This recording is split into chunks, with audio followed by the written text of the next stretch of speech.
was a porn stash. Okay, let's see what this all hell broke loose at AMC Burbank 16 last night. Let's take a look at what happened here.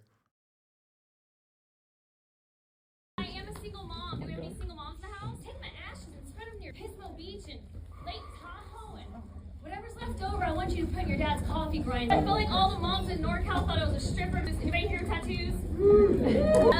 So I also. We got a white lady with tattoos. Okay, we got a white lady with tattoos. That's a person that's being discriminated against actively. Okay, same degree of discrimination that like the average black person faces. Okay, make no mistake, that's what's happening here. So you know, recognize that. Recognize that. You're not recognizing it. You need to recognize that. I also like to give advice to people. I believe in Buddha. Jesus was never married. He could have been dropping off the kids for a week and have been like, here's your dead fish, bitch. I want to help. I want to inspire. I've been going through depression. Does anybody hear chant? I'm like, if that could get Tina Turner. Okay, this is definitely fucking, this is literally a bit. Like, there's no shot. It's a bit. It's a, yeah. Follow up about this comedian lady. When I try to explain to people how insane a mic can be, I usually tell people about how this one woman brought her child and proceeded to do comedy about hating her child. I lit her early, and because of that, she screamed and tagged me. That woman was... Oh my God. Oh, this is a real thing. Oh my God. Oh my God. A projector broke at an LA movie theater and this comedian decided to do some stand-up. Oh my God. Oh my God. I mean, I wasn't wrong. It is a person who's like doing... I thought it was like a YouTube video, like a fake YouTube video.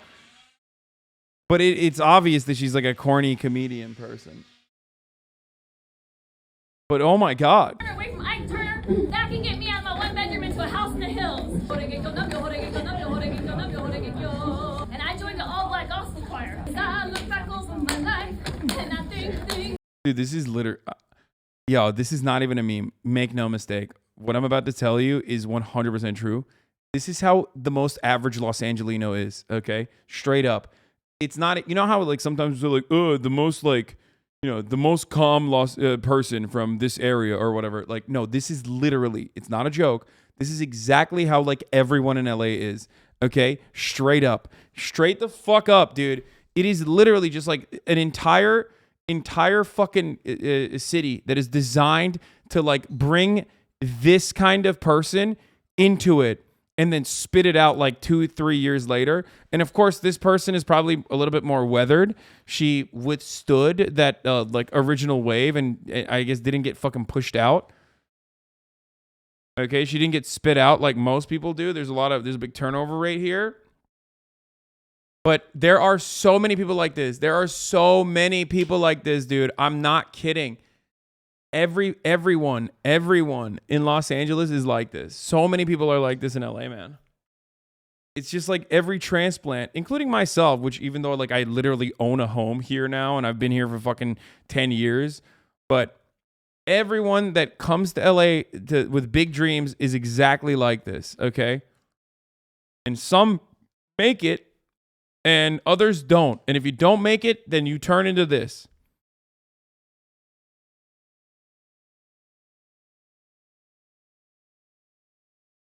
Usually when I sing that, I don't think I can consider myself an LA transplant at this point. Like once you buy a house and have like lived in that area for fucking, you know, more than 10 years or almost 10 years, like I don't know if I'm still a transplant at that point. Like I live here, you know what I mean? I've been living here.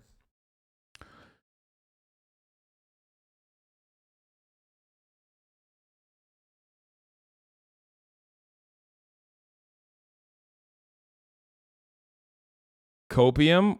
I'm a LA boy, Copium? Wait, no, I mean...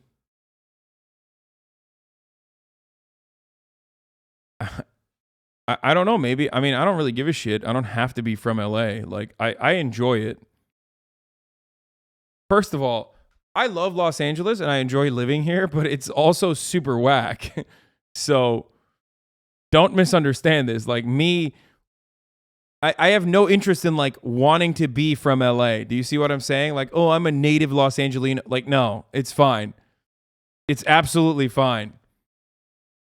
I don't think Los Angeles is like New York where you want to rep New York and want to be from New York. You know what I mean? I love living here. I've been living here for many, many years. So I am confused as to whether or not I am still considered a transplant or not. But trust me when I say I don't need to be from Los Angeles. Okay. Some white people are confused. Put us out of our misery. Put us out of our misery. Oh, you want to come down here and try to entertain people? Well, you're trying to dim my light, so you need something. I never thought I would see like a racist Asian. Sometimes people get jealous if they haven't been through as many things as you. So this is an opera that I wrote. I actually did it the other night at the Laugh Factory, and they loved it.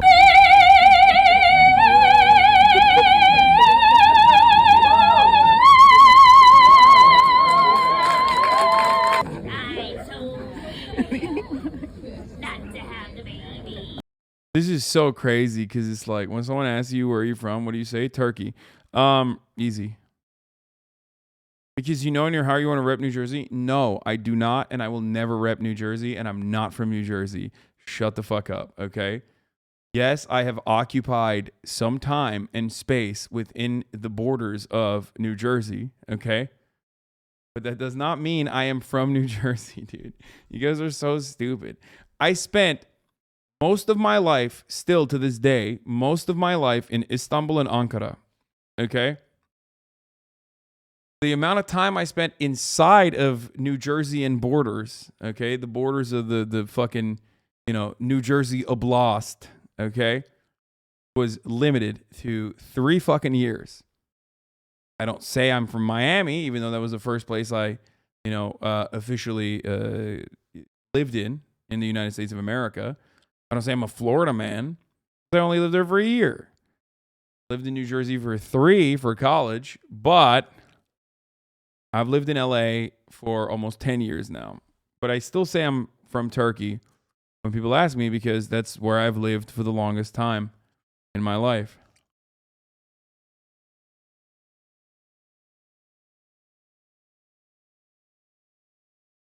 You were a refugee in New Jersey? Just say that? Yes, that's true. I was a refugee. I was a Jersey refugee. And I realized, there are worse things on the planet. Like Ukrainians. I know I talk about how we should open up our borders to the Ukrainians and bring in as many as possible. Not to New Jersey. It's literally better to be in Mariupol right now than to live in New Jersey for any extended period of time, okay? Straight up.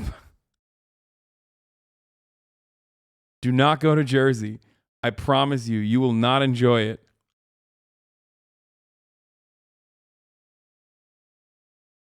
You actually said Hoboken, no joking, a week ago? I never said that. Shut the fuck up. I'm going to start banning people.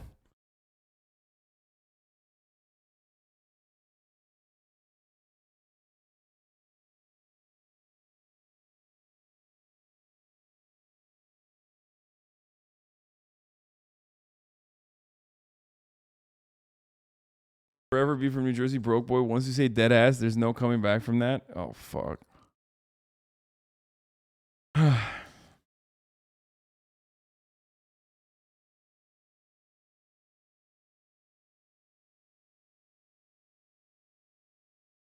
What? Florida man arrested after punching ATM for giving him too much money? No, it's not me.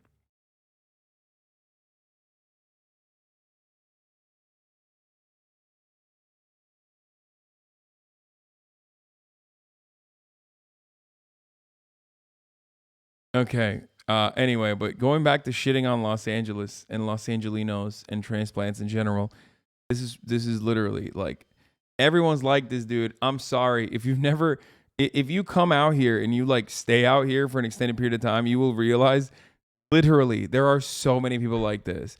They work in normal fucking. It's a collection of the hottest person in whatever fucking Arkansas town that they're from. deciding I'm the hottest person here, so I have a life destined for greatness in Los Angeles in the entertainment industry. I should move out there. And usually, like, a lot of them have like at least enough financial security from their parents to be able to continue, you know, being a fucking barista while paying like $500 fucking dollars for a UCB class, thinking that they're going to be able to, you know, really make it big by networking their way up to the top. And it just straight up does not happen for millions and millions of people. Okay. And you know, some of them, when their brains are completely broken, instead of realizing like, oh shit, this is not going to work out for me. Okay. Oh shit, this is not going to work out for me. Maybe I should, like, you know, figure it out. They quite literally, okay, they quite literally become QAnon people.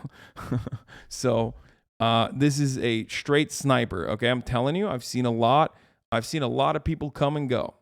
Living in LA for 10 years, as someone who's been able to, you know, who's someone who came in not dissimilar conditions to this wonderful state, this wonderful city, and has obviously gone over that wave and have been able to, you know, make a name for myself, I guess. I've seen a lot of people go through these phases, okay? Bargaining, depression, and just overall being incredibly fucking annoying. I'm on Tiffany King TikTok. I'm also a psychic medium on the side.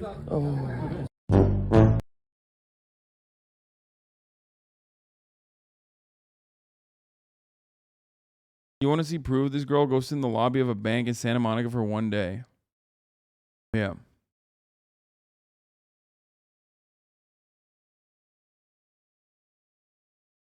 Did you know anyone personally that went through that? Yeah, 100%. So many people. A lot of them actually left. Like, a lot of them couldn't make it and then they left. But this is what happens when you, okay, she is the product of, at the very least, like this, you only get to this level, okay? You only get to this level if you've been in like one or two things. Like, she says she actually goes to the Laugh Factory. Okay? Literally about you, please stop spreading. What transplants a major media considers as LA? Yeah, it's true. Yeah, 100%. This is.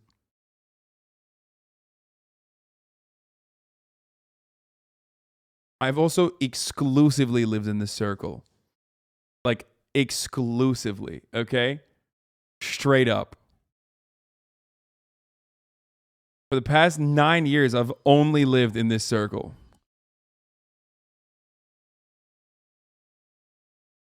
Motherfuckers be like doxxed as though there's like not 5 million people in that circle, dude.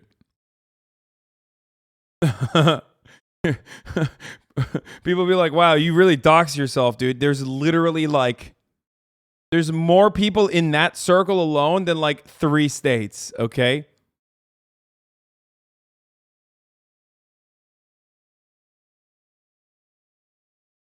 I'm surprised that they don't put this in the circle as well. But I guess there's a lot of people in the valley that are natives.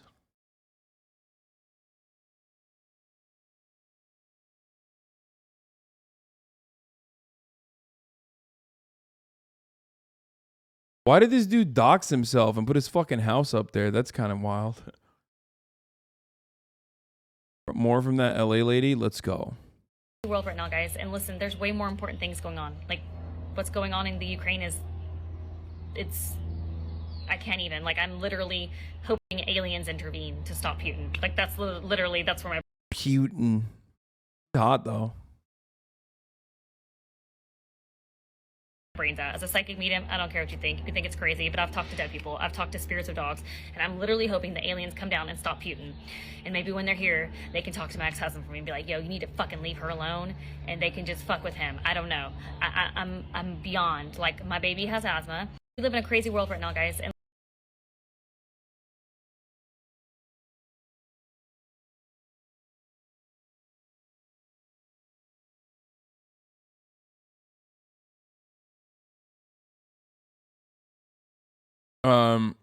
Hold on. We need to dive deeper into this. So, a woman went viral for an impromptu stand-up performance at a Los Angeles screening of The Lost City. And she decided to entertain the crowd on a dare from her 8-year-old daughter, Tiffany King, a stand-up comic and psychic medium.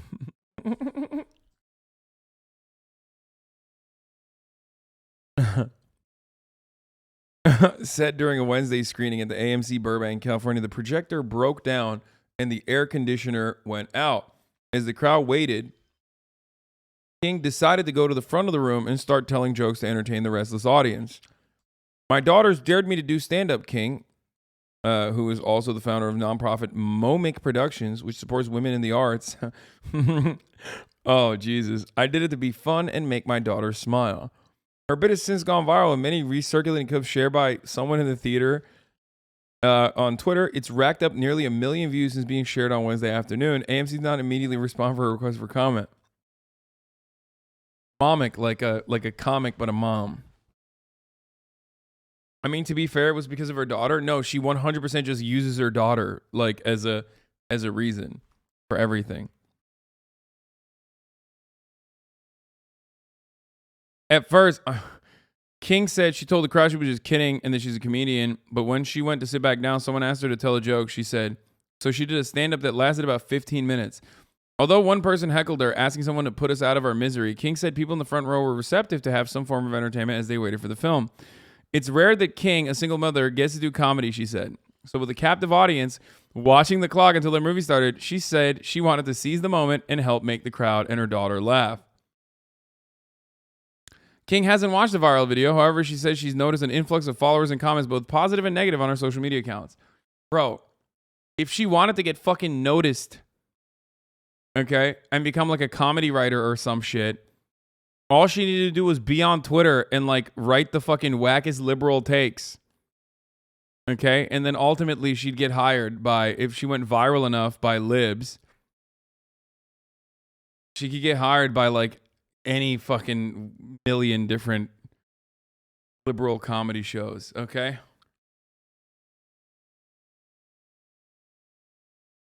Her racist stand-up is a laugh factor? Of course there's a racist stand-up. They want to help other women.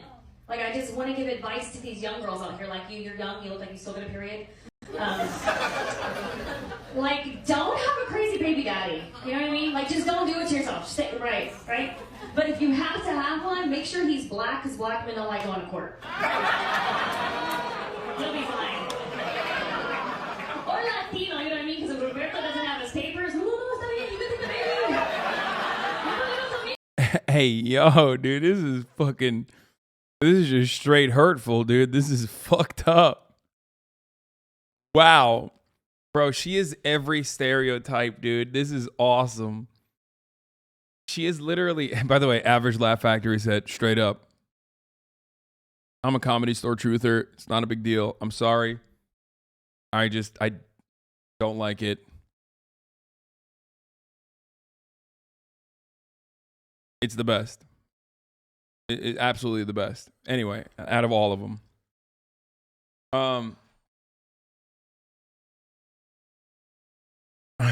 Michael Richards, yeah. There was another person in front of that sign that says similar shit. Bro, this is like, she is straight up fucking QAnon. God damn it. She's making some fucking QAnon ass jokes, dude.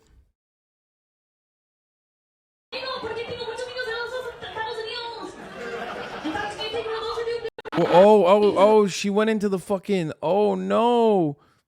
Bro, she went into the accent. Roberto doesn't have his papers. No, está bien, you can take the baby.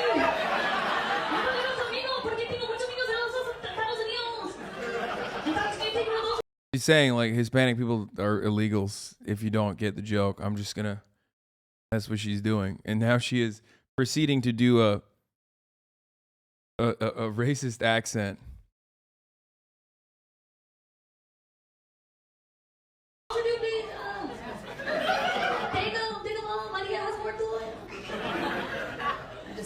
They want to help other women. Absolutely crushing it, dude.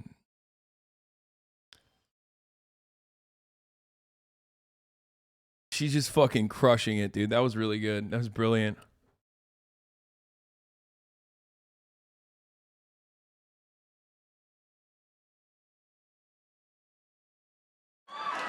They got a real life paparazzi. I see you.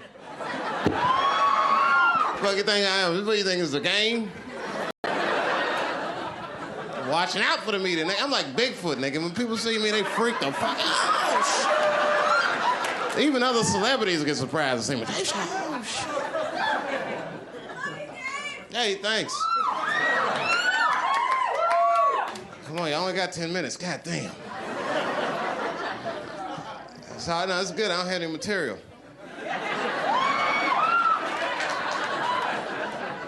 That stuff's for pussies. Every time I see this backdrop, I think about Kramer fucking up.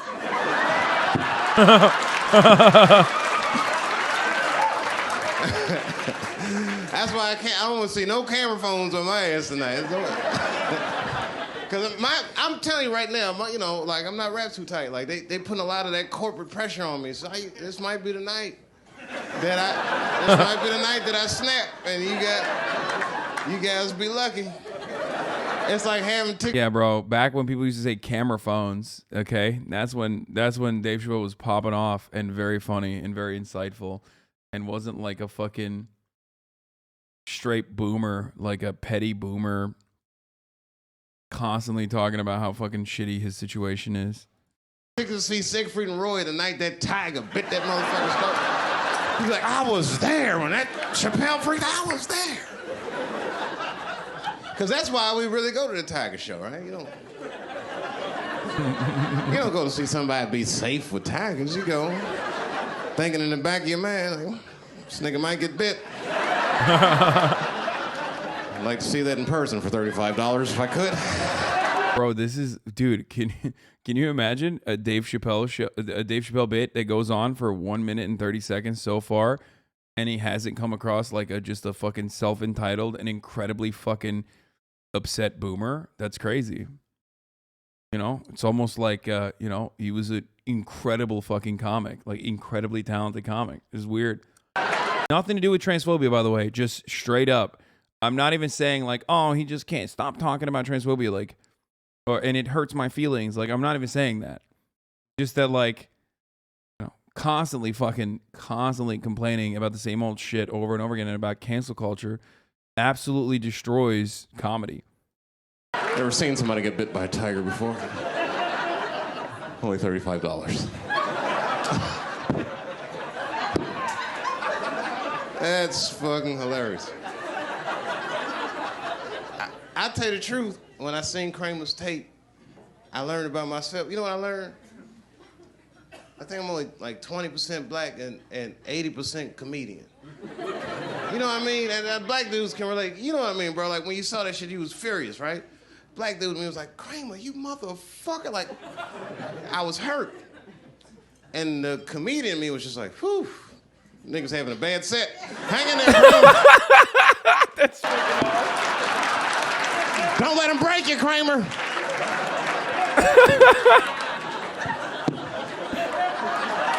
Oh, I wish I was there so bad. Because, you know, in the back of his mind, he was thinking, I'll get him the next show. There won't be a next show, Kramer. Damn, dude. That was so good. Oh, Jesus Christ. Man. Foreshadowing is a storytelling device. I mean, Dave's fucking fall from grace or whatever is, or not even fallen from grace. He's still like considered to be an all-time great, a legend, right? The thing is that like he just basically relies on his fucking old work and like his legend status to continue making money, and people will absolutely just fucking, put him and laugh no matter what.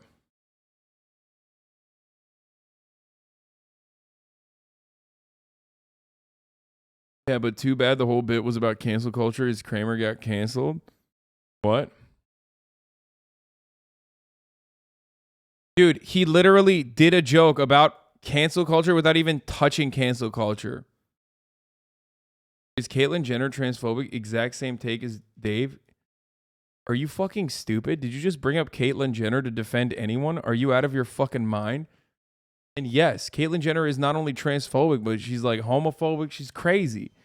She's out of her fucking mind, dude. Is that how desperate you are to fucking defend some of the worst ideas that you would like use Caitlyn Jenner? The moment that you use Caitlyn Jenner as an example for anything to defend a position, you've already lost. She's got zero redeemable qualities. You know that? Like nothing. Also, she murdered someone. What the fuck? What is wrong with you people, dude? Oh my God. Oh, Jesus Christ.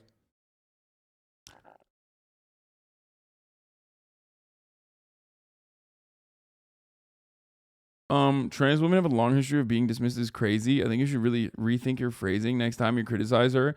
If you can find one trans person, I know it's a joke, I know, but I'm saying if you can find one trans person, not Blair White, okay, that would not use crazy as like the lightest thing that they can, the lightest word they can use to describe Caitlyn Jenner, I don't know, you win.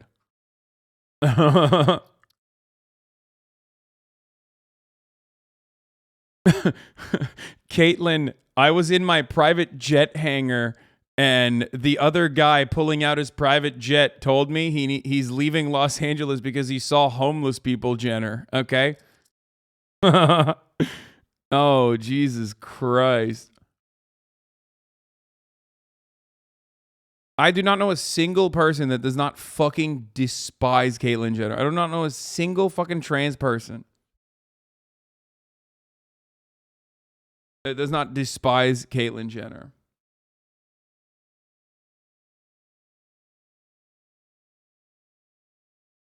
Like, look, between you and I, okay, between me, you, and 32,000 people, I think in a lot of instances, and trans people will admit this, like they're willing to fucking overlook a lot of like cringe stuff, okay, from allies and other trans people alike.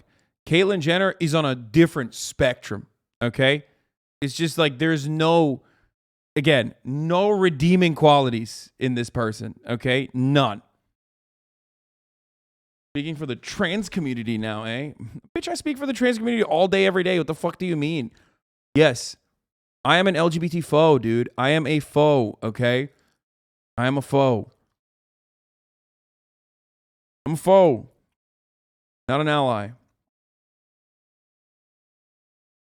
There is a trans women who won't be able to pass shouldn't transition. Jesus Christ, insane take. Actually, insane take.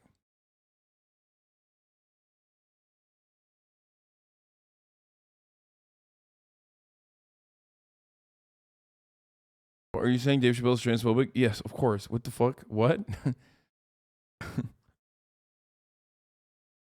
I think we've moved beyond like, is Dave Chappelle transphobic, and more like, is he funny?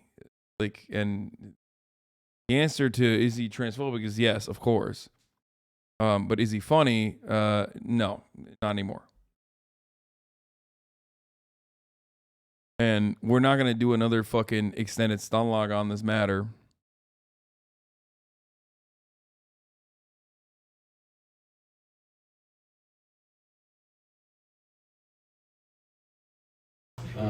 Any immigrants here, by the way? Yeah? Where are you from? Argentina, nice. In Mexico back there. Do you like Argentina? Do you like your parents? They're cool. They're cool? And are you like actually Argentina? Or are you like, is your name Werner von Braunham? That's my favorite shit. When I see somebody who's like, yeah, we're Brazilian, they're blonde, and I'm like, okay. What's your name? Well, you don't have to tell me your name, I guess. But I guess like what I'm asking is your family Nazis? Huh? No. Okay. Cool. Chill.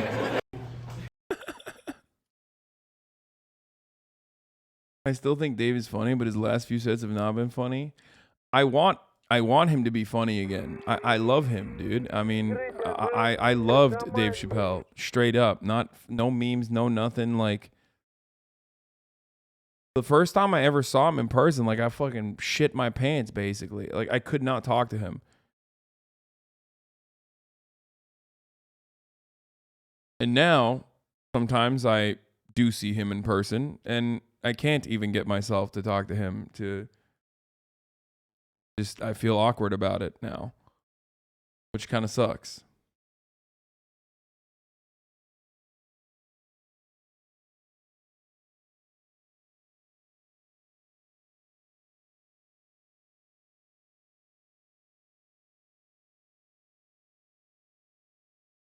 He stands trying to bait you on a bad Austin clip. Be careful. Wait, what? What do you mean? The bad Austin clip.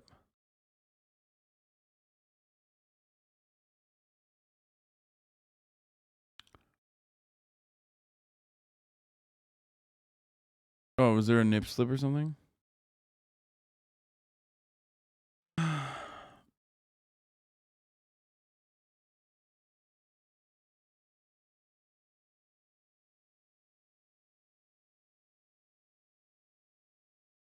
And Dave Chappelle all the time or something? I have, yes, I do. There's no nip to slip. Minx has pasties on. Oh, okay. Damn, okay. Thank God. Guys, Young Peasy's on it. Okay, guys. Young Peasy, my moderator, he looked at it extensively, okay? And boy, was he disappointed, it seems like. Bro, you walked into that one, okay? You literally did. You were like, you did the research, Young Peasy. More like Young Peepin'. Holy shit.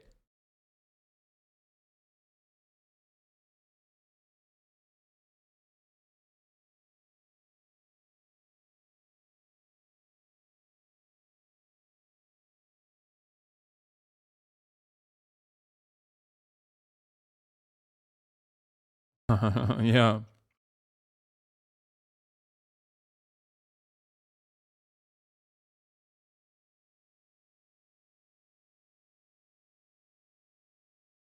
You didn't have to do them like that.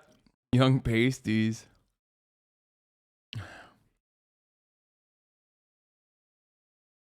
Okay, listen. Do we know if there's TOS on this? Russia struggled to capture a Ukrainian town. Let me do a quick search on this. Intercepted radio messages show why.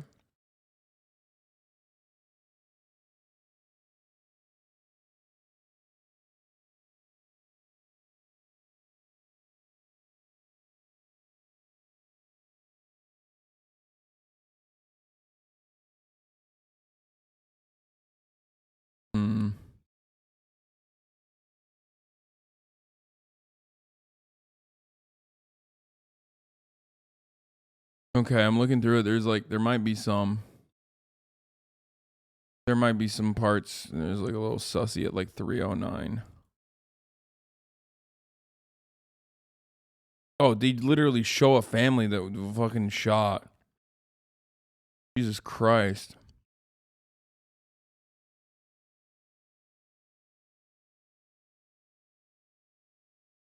$523.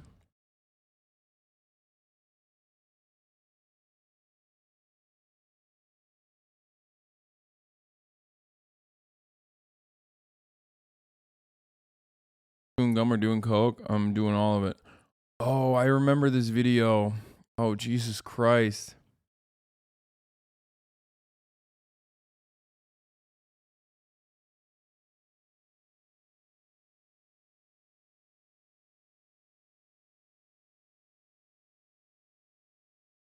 Wait. Why does this video also have graphic content? What the fuck's going on? I'm looking for a goddamn video that doesn't have fucking... Okay. We got India playing both sides. Fuck the spring break violence one. We got some fat fucking videos coming up, okay? There's sussy in the video around the middle and the end. Okay, but before we do that, what would Vladimir Putin What would Jordan B. Peterson ask Vladimir Putin? Wonder Woman's lasso of truth and could use it on one person, who would that be? Vladimir Putin. Oh, I'm soy facing already. I gotta pee. I'll be back. You know, what I'd really like to know about Putin, I think, above all else, it's kind of an obscure thing in some sense. There's been when Solzhenitsyn wrote the Gulag Archipelago, what he was hoping for was that the Russians would return to their Orthodox Christian tradition and develop their political system organically as a consequence. And what's happened since the fall of the Soviet Union is that Orthodox Christianity has been undergoing a revival in Russia, for better or worse, but certainly a revival. So that part of Solzhenitsyn's wish has come true. Now Putin seems to support that revival and has made gestures in the direction of affiliation with Orthodox Christianity. And I'd like to find out if he does believe that there is a power that he's subordinate to, because that would be a real relief. You know, so, well, one of the things that I learned from studying religious structures from a scientific perspective, let's say, psychological perspective, was that even thousands of years ago, among the Mesopotamians, for example, there was an idea that the ruler, the emperor, who was pretty much an absolute despot in some sense, was nonetheless responsible either directly to a higher power or was a manifestation of that higher power on earth and had certain ethical obligations as a consequence. And so see, one of the things that our religious imagination has done over the course of millennia is abstract out the idea of sovereignty as something in and of itself, and then to make everyone subordinate to that abstract notion, including absolute rulers. And that's a really big deal, because you don't want your ruler to be the highest thing there is, and you certainly don't want him or her to think that way. You want them to be secondary to some other conception of... I'm so sorry for leaving you guys with this. This is like... he's just so fucking insane, dude. I don't understand. Like, I actually feel like the only reason why you would think this is profound is if you just don't understand anything about anything and you think like an older male figure is always going to use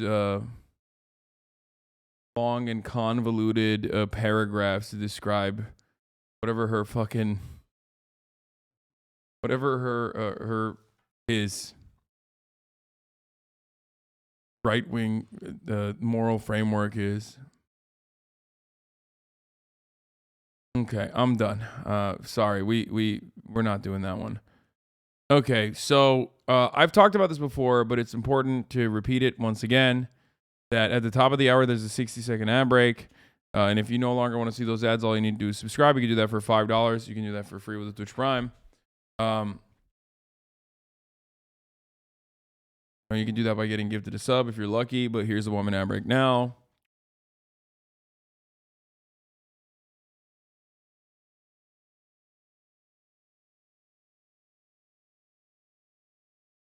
How did that stroke taste?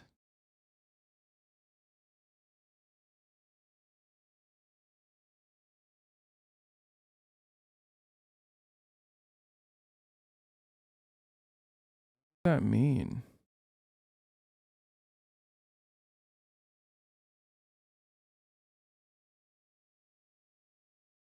Turkish.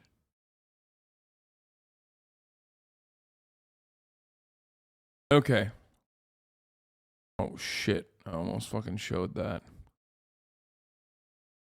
Oh, this is what I was going to show you guys. Okay, so 75,000 high school kids participating in high school sports in Utah, 4 transgender kids playing high school sports in Utah, 1 transgender student playing girls sports, 86% of trans youth reporting suicidality, 56% of trans youth having attempted suicide. 4 kids and only 1 of them playing girls sports. That's what all of this is about. 4 kids who aren't dominating or winning trophies or taking scholarships. 4 kids who are just trying to find some friends and feel like they're a part of something. 4 kids trying to get through each day. Rarely has so much fear and anger been directed at so few. I don't understand what they are going through or why they feel the way they do, but I want them to live.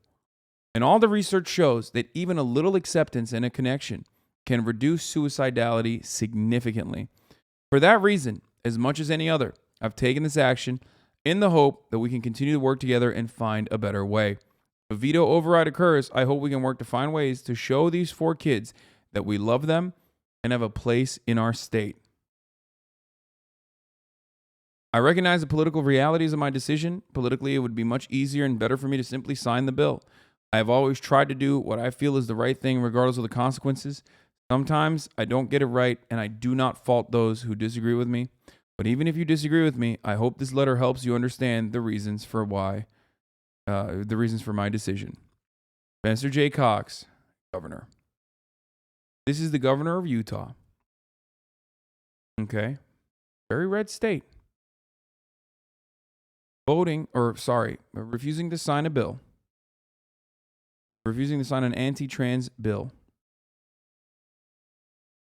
Where similar ones are accelerating and passing in many, many red states. Now,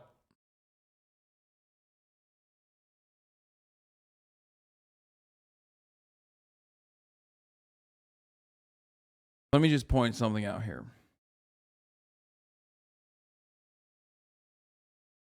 The unfortunate reality is that the state legislature that passed this will be able to override the veto. Probably.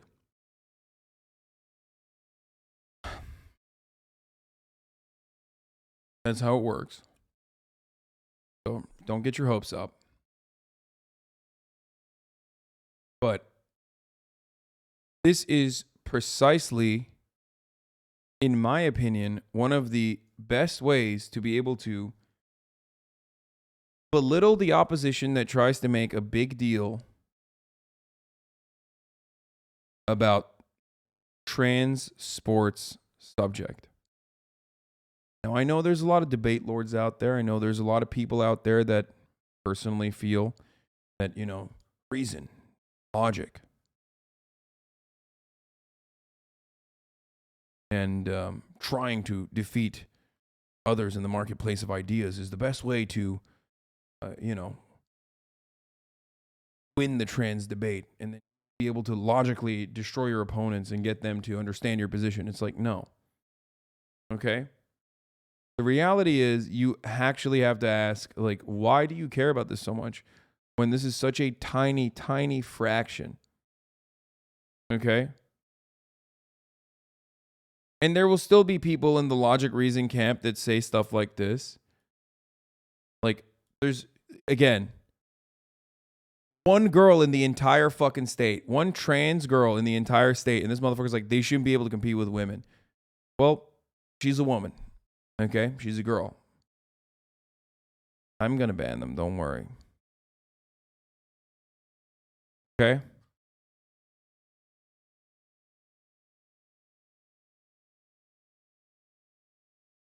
Why are you in here, chatter? Well, they're in here because there's a lot of homeless debate lords right now that have that exact attitude, that they are just simply, that they're simply just regurgitating. Okay? That's why they're in here right now. Obviously, there are other reasons as to why. Silly bitch notion. Okay? The idea that we have to make sure that trans women do not compete with cis women. Separate league for them. We have to make a separate league. For what? How? How will they compete?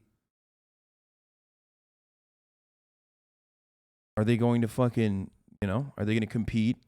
One shock putter, one curler, one swimmer, one freestyle swimmer. Are they all going to compete against one another? Saying trans women need their own separate league is just saying you just don't want trans women to compete.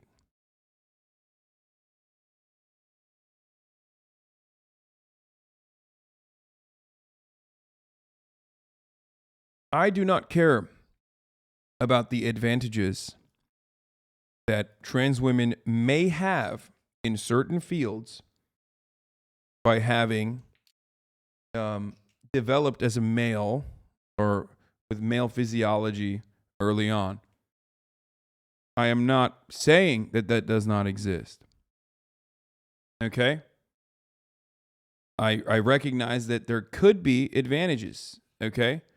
Marginal advantages, most of which you can absolutely make up, especially if they are already further along their HRT journey. Those advantages have already diminished. Okay. And remember, the reason why people get mad at this is not even just transphobia, it's misogyny. Marginal, what the fuck? Marginal, what the fuck? We are not talking about someone who's like, lol, I'm trans now. I'm a trans woman after taking fucking steroids and deciding to go weightlift, okay? That is not a real human being. That only exists in the minds of conservatives.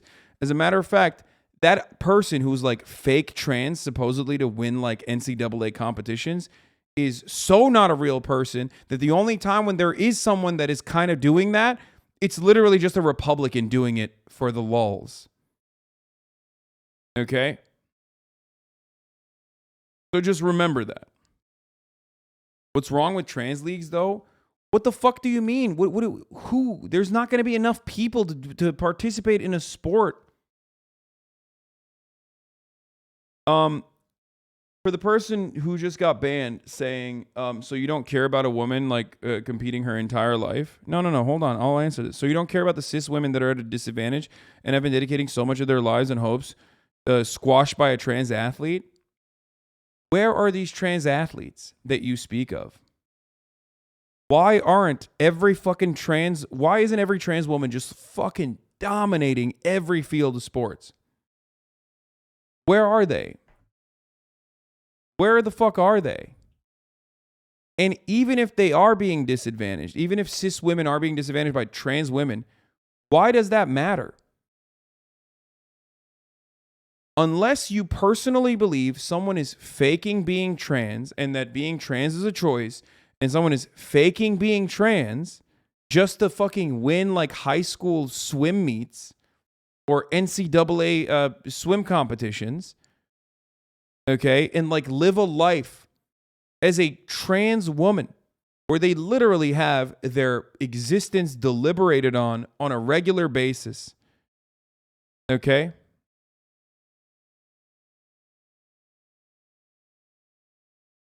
Don't have that attitude. You have to recognize these people aren't faking it. They're trans women and they want to compete and feel normal. Okay?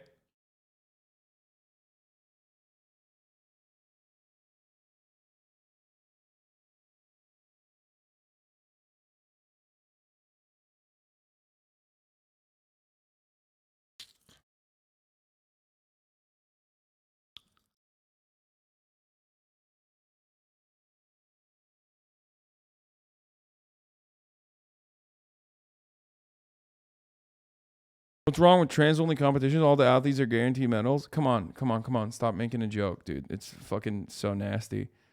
Like, it's not funny to keep asking that question over and over again.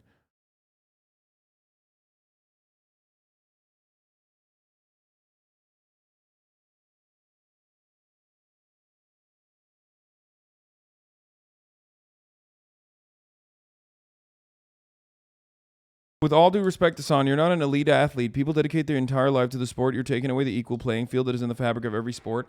There has never been an equal playing field in any fabric of any sport. You are delusional if you think that, and you certainly are not an elite athlete if you think that. There is no such thing as an equal playing field for any sport. People have natural advantages. People have social advantages. People have material advantages.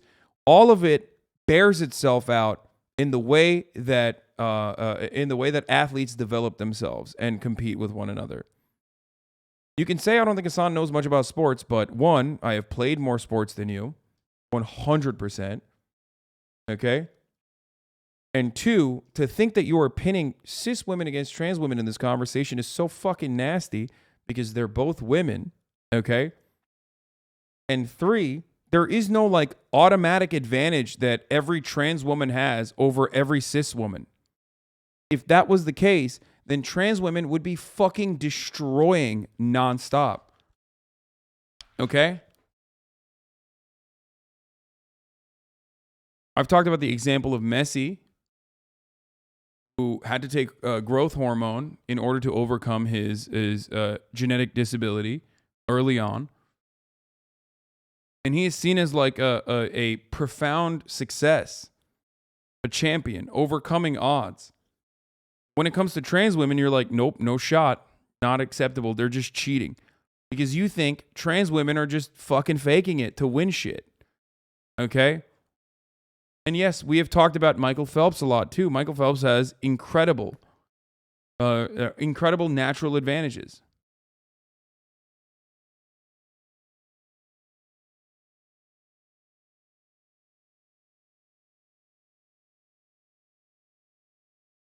But this conversation never really is about the integrity of sports. It's like Gamergate was not about the honesty in video game journalism, and this conversation is never about the honesty and integrity of of sports.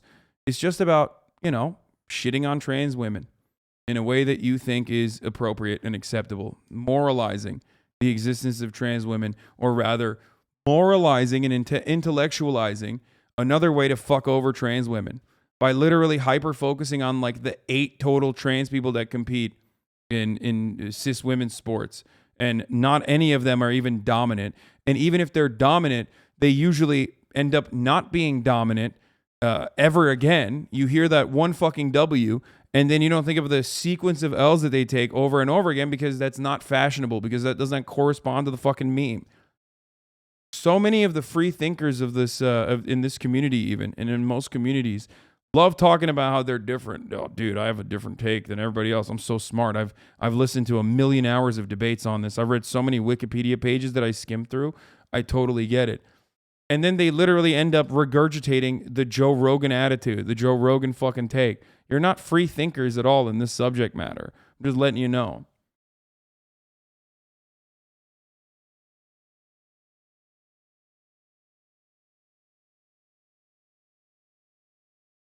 And not only that, but also there are cis women who are AFAB that also have similar bone structures, that also have naturally, okay, if you consider being trans to be unnatural, and there are cis women that have naturally occurring testosterone production to that degree, to degrees that are higher than men. And they are barred from competing with other cis women for this fucking reason.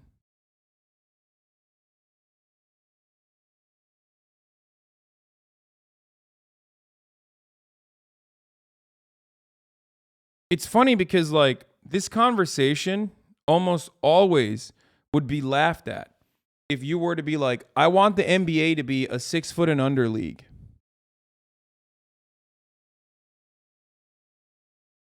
An argument that I've heard from the very same person who now champions the other side of this argument, and whose community has literally fucking changed on a dime like that.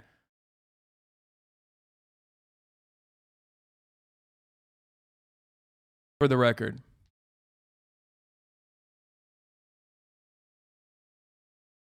An argument that I've heard from a banned individual who literally used to debate the other side of this fucking issue, who flipped on a fucking dime on their perspective. Used to say all the time, the fuck do you want? You want a under 6 foot and under NBA and a 6 foot and over NBA? These are, you know, naturally occurring genetic advantages.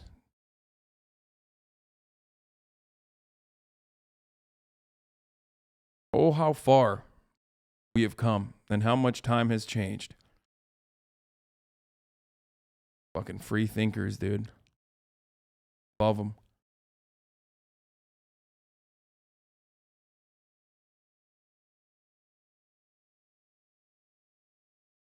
It's a bit hard to debate on this. Trans needs their place in sport, but when you look at the difference between a record of a woman and a man in a sport, there's a huge difference. Okay, but we're not even talking about that. We're not talking about the records of women and men. Even if you talk about Leah Thomas, pre-transition, Leah Thomas was a pretty fucking gifted athlete. Okay? So just compare her record pre-transition to her record, which you now know of, after she started taking HRT, okay, and how much of a dip she personally fucking experienced versus where her record is now. She went from top 8 to top 400 on the men's division. You don't recognize how powerful those fucking drugs are, okay? I don't know what to tell you.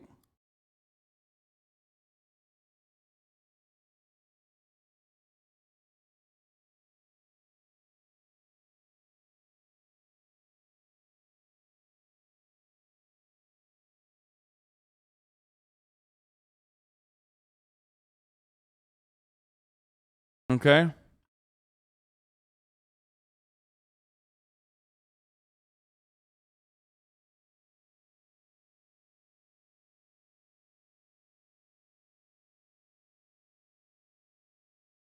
And not only that, but you're having a back and forth argument about Leah Thomas when everyone, with the exception of the 17th place idiot, okay, who fucking complained about it because she took a fat fucking L, was in support of Leah Thomas. So even when you talk about like, oh man, what about the cis women? It's like, well, the cis women aren't fucking dickheads like you. So they actually don't consider that to be cheating. Whereas you do because you're a piece of shit and they're not. Okay? So shut the fuck up.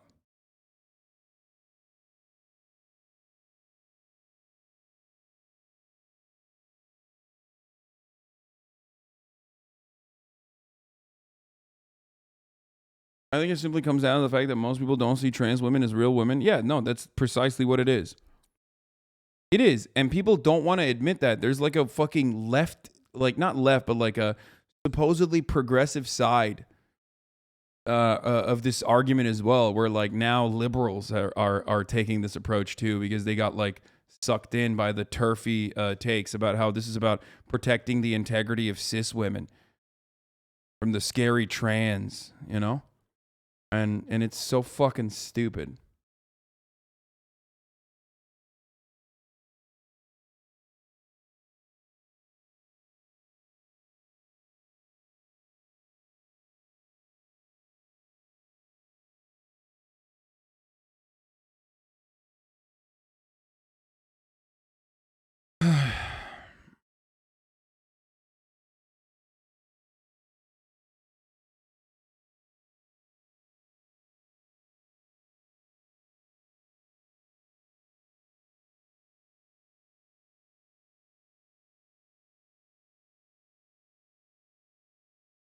There are also some Marxists who think it's too unpopular and don't want the left to have anything to do with it. That's why I'm the best, okay? And not those motherfuckers. Because the real, like, working class attitude on this matter, not that I am fucking, you know, close to the working class in any way, should be, why the fuck do you care about this? You fucking psycho. Let these people live, you fucking psychopath. Okay? And I say that to the fucking liberals, and I say that to the Republicans. You dumb bitch. But when I say that, it's like, Hasan, you don't care about cis women. It's like, shut the fuck up. You don't care about cis women. When the fuck have you cared about cis women, you dumb bitch? You don't care about anything. If you're a liberal debate lord, you only care about what the next debate is. Okay? And even in that debate alone, you just have like a moral system that you hold on to. Like, oh, this is the most important thing for me. that you will just totally, in an effort to win an argument, will just drop it like a fucking bad habit. And if you're a Republican, you're already brain broken, so I don't give a shit. Like, I don't know what to tell you. Holy fuck.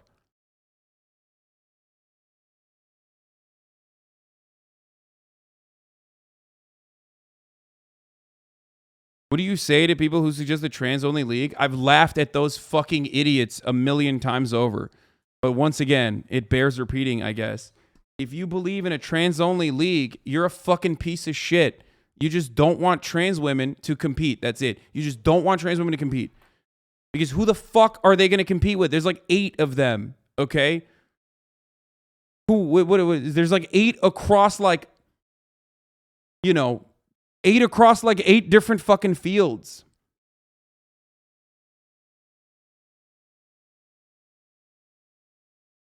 You seem to criticize others, but never that shithole Turkey, says Shameless Senator. First of all, I do criticize Turkey regularly. But what the fuck would you know? You're just a sock account who just, started following today and created today. Thank you for your, thank you for participating in the chat. 1 out of 1. Sniped.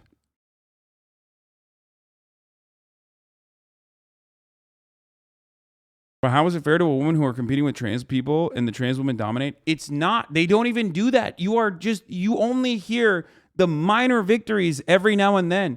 But even if they were, it still doesn't matter.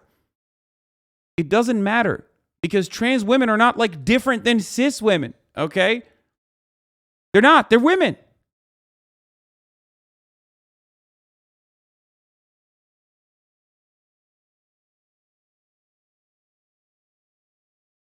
You will never in a million years be like, I can't believe LeBron James is like fucking 6'8" and has the grace of a ballerina. It's so fucked up. It's totally messed up. Like, you think trans women fucking dominate specifically because some of them, before taking HRT, like, developed as with male physiology, right? Well, you're a fucking dumbass if you think that, like, hard work still doesn't play a significant role there. Okay? A much larger role. You think any fucking random trans woman can just, like, outcompete these female athletes? How fucking misogynistic and psychopathic are you? The fuck are you talking about? There's people in the UFC that could beat my fucking ass so easily. There's women in the UFC that could beat my fucking ass, dude. You're crazy. And you make this like this moral fucking grandstanding as though it's like even remotely significant. It's an advantage. Not always, but in some instances, it's an advantage. Okay? But who cares? It's not significant enough. It's not important enough to just say, fuck trans people. That's my take on it. And if you care about it when it's such a like marginal thing, there's like 4 people in one fucking field, okay, that are trans, maybe, and you're making a big fuss over this, you're literally the dumbest motherfucker I've ever met, especially if you consider yourself to be a leftist or a liberal. Like, you just took the fucking right-wing position straight up and got whipped up into a frenzy over it, dude. How fucking stupid is this?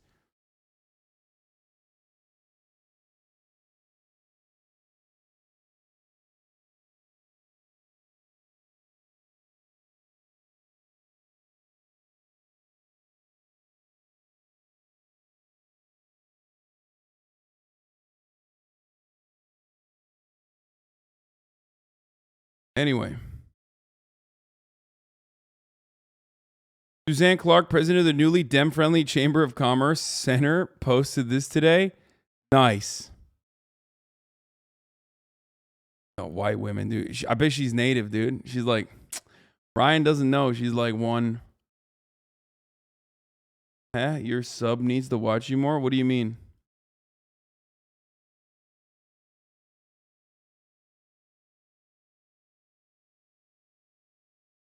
My sub? Yeah, she's probably 1%, 0.1% native, you know?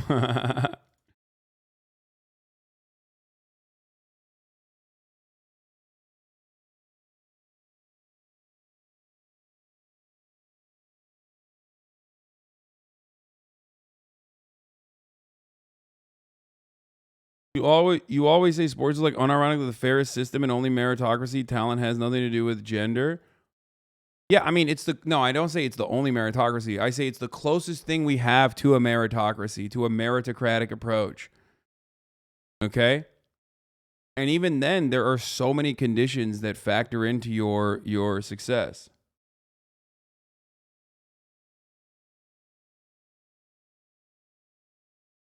It's also really fucked up because, like, it just totally, I mean, it's really fucked up because, like, you know, I can't think of anything dumber than focusing on this as an issue for longer than 3.5 seconds that it takes to just be like, why do you care about this? Shut the fuck up. I don't care. Please stop. You're being incredibly weird and cringe. Okay? But it's so funny because it's like, at least with like issues that pertain to white supremacy, you know what I mean? Issues that pertain to like black people and all that shit, like, you know, that is like even longer historic precedence that was in the forefront of the conversation. Like, you're now desperately seeking like 3 people to just bully a tiny, incredibly vulnerable, marginalized population. Like, you're literally, instead of talking about collectively getting together and having some kind of working class organized movement to uplift your material conditions, now you're fucking focusing on literally like 3 people. It is crazy. It's crazy to me. Okay? You're bullying people that already like, that all they want is to be accepted. Okay? That's all they want, just to exist and be accepted and be seen as normal. And, you know, that'll stop them from fucking committing suicide. And you're like, nope, not enough. Gonna fuck their life up further. And it's disgusting. And you, if you do constantly fucking have this conversation over and over again and constantly fucking argue about this, should be ashamed of yourself. Because you're a disgusting human being. And deep down inside, you know for a fucking fact you don't give a shit about cis sports or cis women's sports and the integrity of cis women's sports. You just don't. You literally do not care. You don't. You just care about debates, and that's it. And it's fucking so silly and so stupid.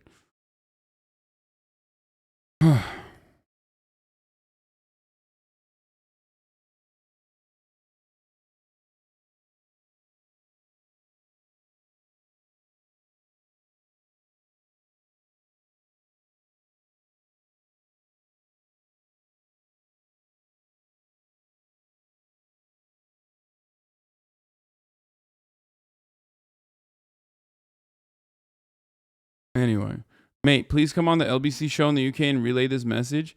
Yeah, right, dude. On Turf Island, I'll get fucking destroyed.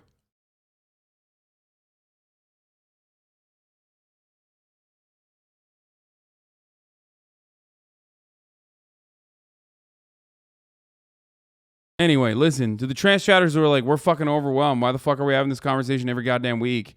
Know that, like, I'm pretty sure every time I have this conversation, there are at least like 100 new people that are like, I really haven't thought about this way. You know what I mean?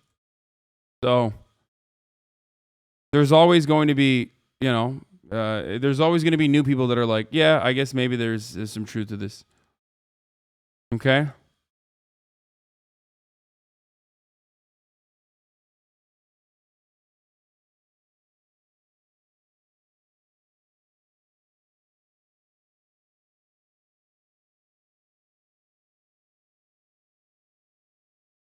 So there is not an advantage. Oh my God, this dude is actually fucking broken, dude. Does this mean that the concerns of the female athletes are irrelevant in these conversations? Should we trivialize their concerns without genuine sports research to back us up? First and foremost, a lot of the female athletes in this situation aren't, again, transphobic pieces of shit like you. So they recognize that these other trans women are also female athletes and, celebrate them, as did the runner-ups in the Leah Thomas swim meet that we're talking about. Okay, so that's number one. And two, even if there is an advantage, okay, even if there is an advantage, one that is like significantly diminished by doing any kind of like gender confirmation therapy, okay, it's not an unfair one, okay? You have decided that it's unfair. That's it. You think it's unfair. I don't. That's my point. Hasan, I love you, but that was wrong. I don't want you to love me if that's the only take you have, okay? I hate that. I hate that so much. It's just like so frustrating to hear that from people. It's just like, dude, what the fuck? You're just wrong. What do you mean? Just say why. You're just saying that? You have decided it's not unfair. What makes you right? I'm on your side, but I don't get where you're saying this. Why do you think it's unfair? There are a million different factors that play a role in what makes someone a profoundly successful athlete. From genetics, naturally gifted the athletes, all the way to material conditions. Why do you think this makes it unfair? No, you can't just say one of them being male genetics. Why is it unfair? Why is that unfair?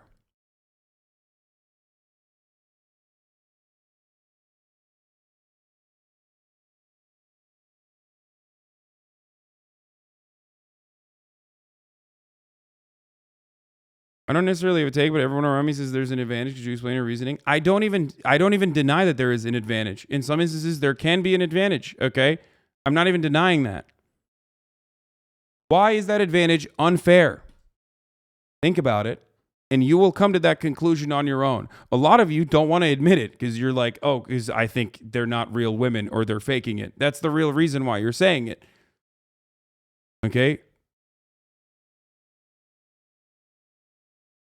Technically, every advantage is unfair. Why do you hyper-focus on this one?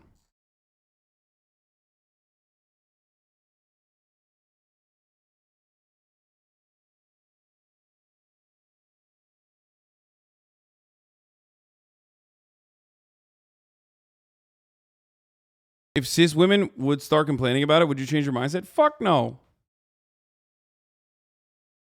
No, of course not. I'm using that as an additional example on top of that like the person that's bringing it up is literally worse because they're like, oh, I'm protecting these cis women when the fucking cis women in most of those sports don't even fucking care about it or don't even complain about it. As a matter of fact, they are not transphobic and literally defend the trans people. Oh my God, I'm going to lose my mind. I understand hormones are a big factor, okay? It doesn't matter. That is an advantage. Why do you think that advantage is unfair? There are cis women that naturally produce that level of testosterone as well. Why do you think that trans women should be barred from competing? Just explain why. You can't. You don't have a fucking, you don't have an explanation for it beyond just because. Just because. I just don't want it.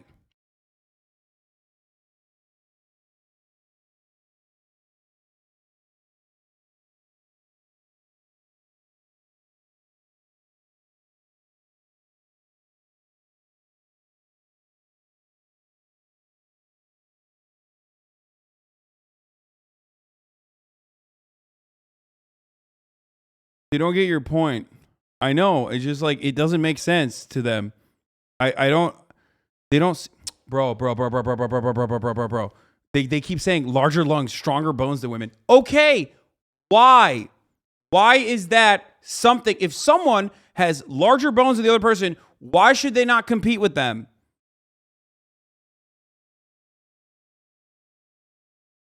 I'm larger than you. I don't go play fucking pickup basketball and someone's like, nah, dog, sorry. You're fucking 6'4". And you are way more muscular than me. I can't play with you.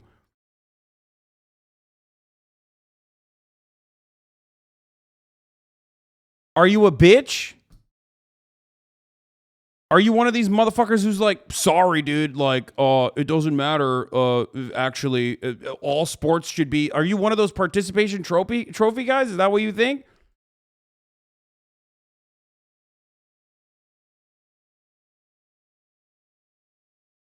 Is that what's going on? Are we doing that now? Are we just doing like, you know, equality of outcome advocacy for sports? Is that what it is?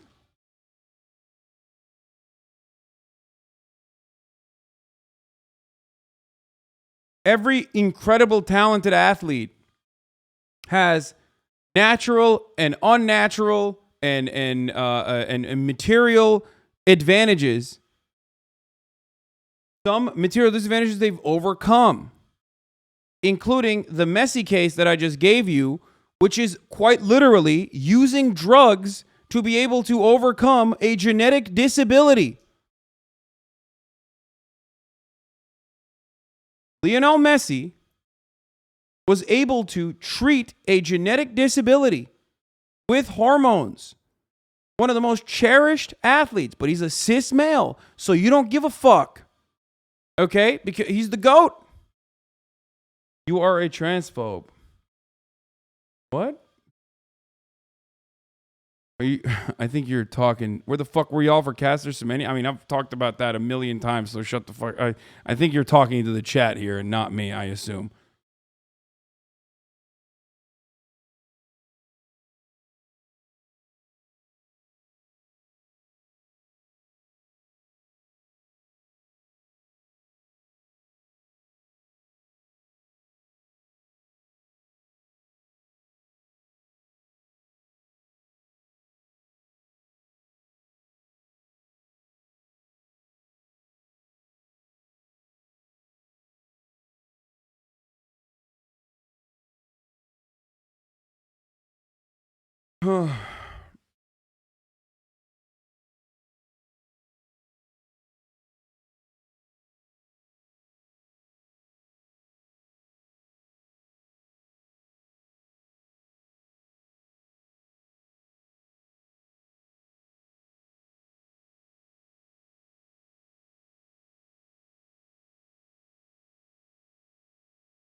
Anyway.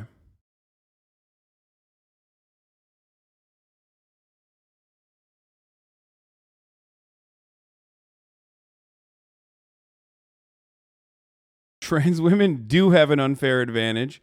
Trans women are statistically and empirically superior to cis women at Hearts of Iron 4. Oh, Jesus Christ. Okay, stop.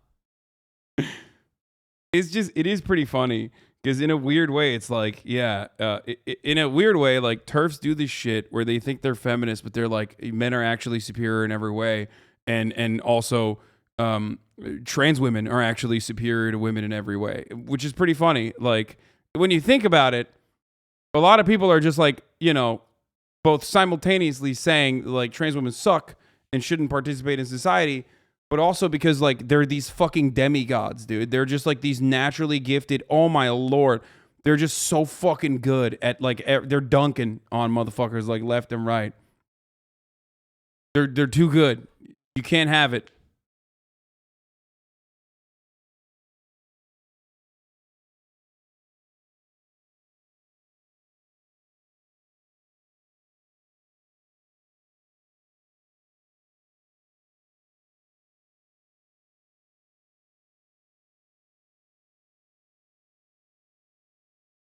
Am I the only one who hears the parallels to what was said when black athletes wanted to integrate sports leagues? The reason why I don't bring that up is because I don't want to get into fucking race realism or race science or whatever the fuck and be like, oh, here are the marginal differences between black athletes and white athletes. I guess it's true though. I mean, that is true that the differences are, again, marginal and literally do not mean anything. They're meaningless. But that was precisely the reason why people originally assumed there was a black physical supremacy, and that was the reason why they were not allowed to play.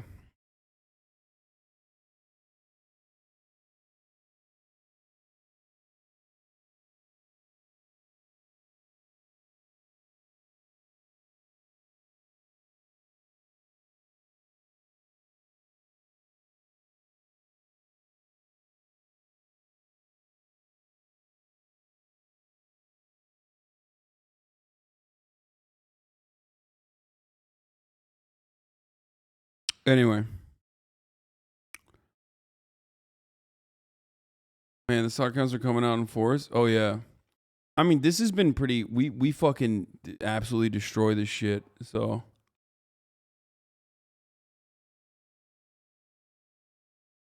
I think I think like so far this has been pretty decent.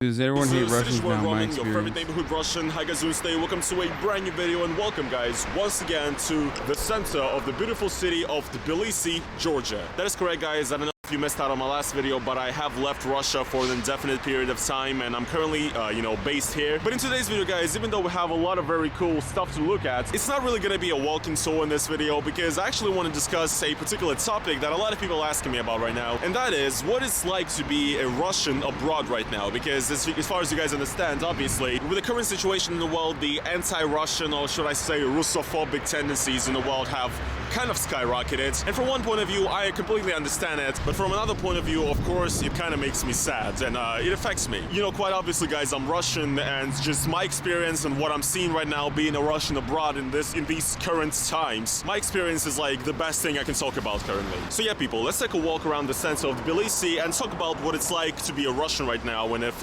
people basically hate me for being Russian or not.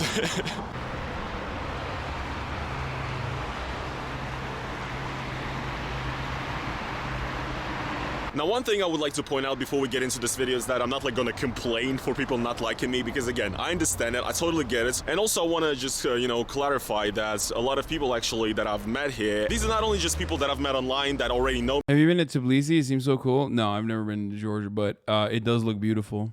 me, who are fans of mine. Of course they're gonna fucking like me, right? But I'm talking about like the random, local Georgians that I've met here, like going out to bars and whatever. You know, Georgians have a reputation for being like the most welcoming people ever. And I'm gonna be honest, it's true. Georgia is probably the place where I've gotten like most drinks bought for me by locals. I don't even know what's going on. It's crazy. So yeah, I think I realize why like I like this dude, and I've been covering his like experience as a Russian person who does not agree with the Russian government.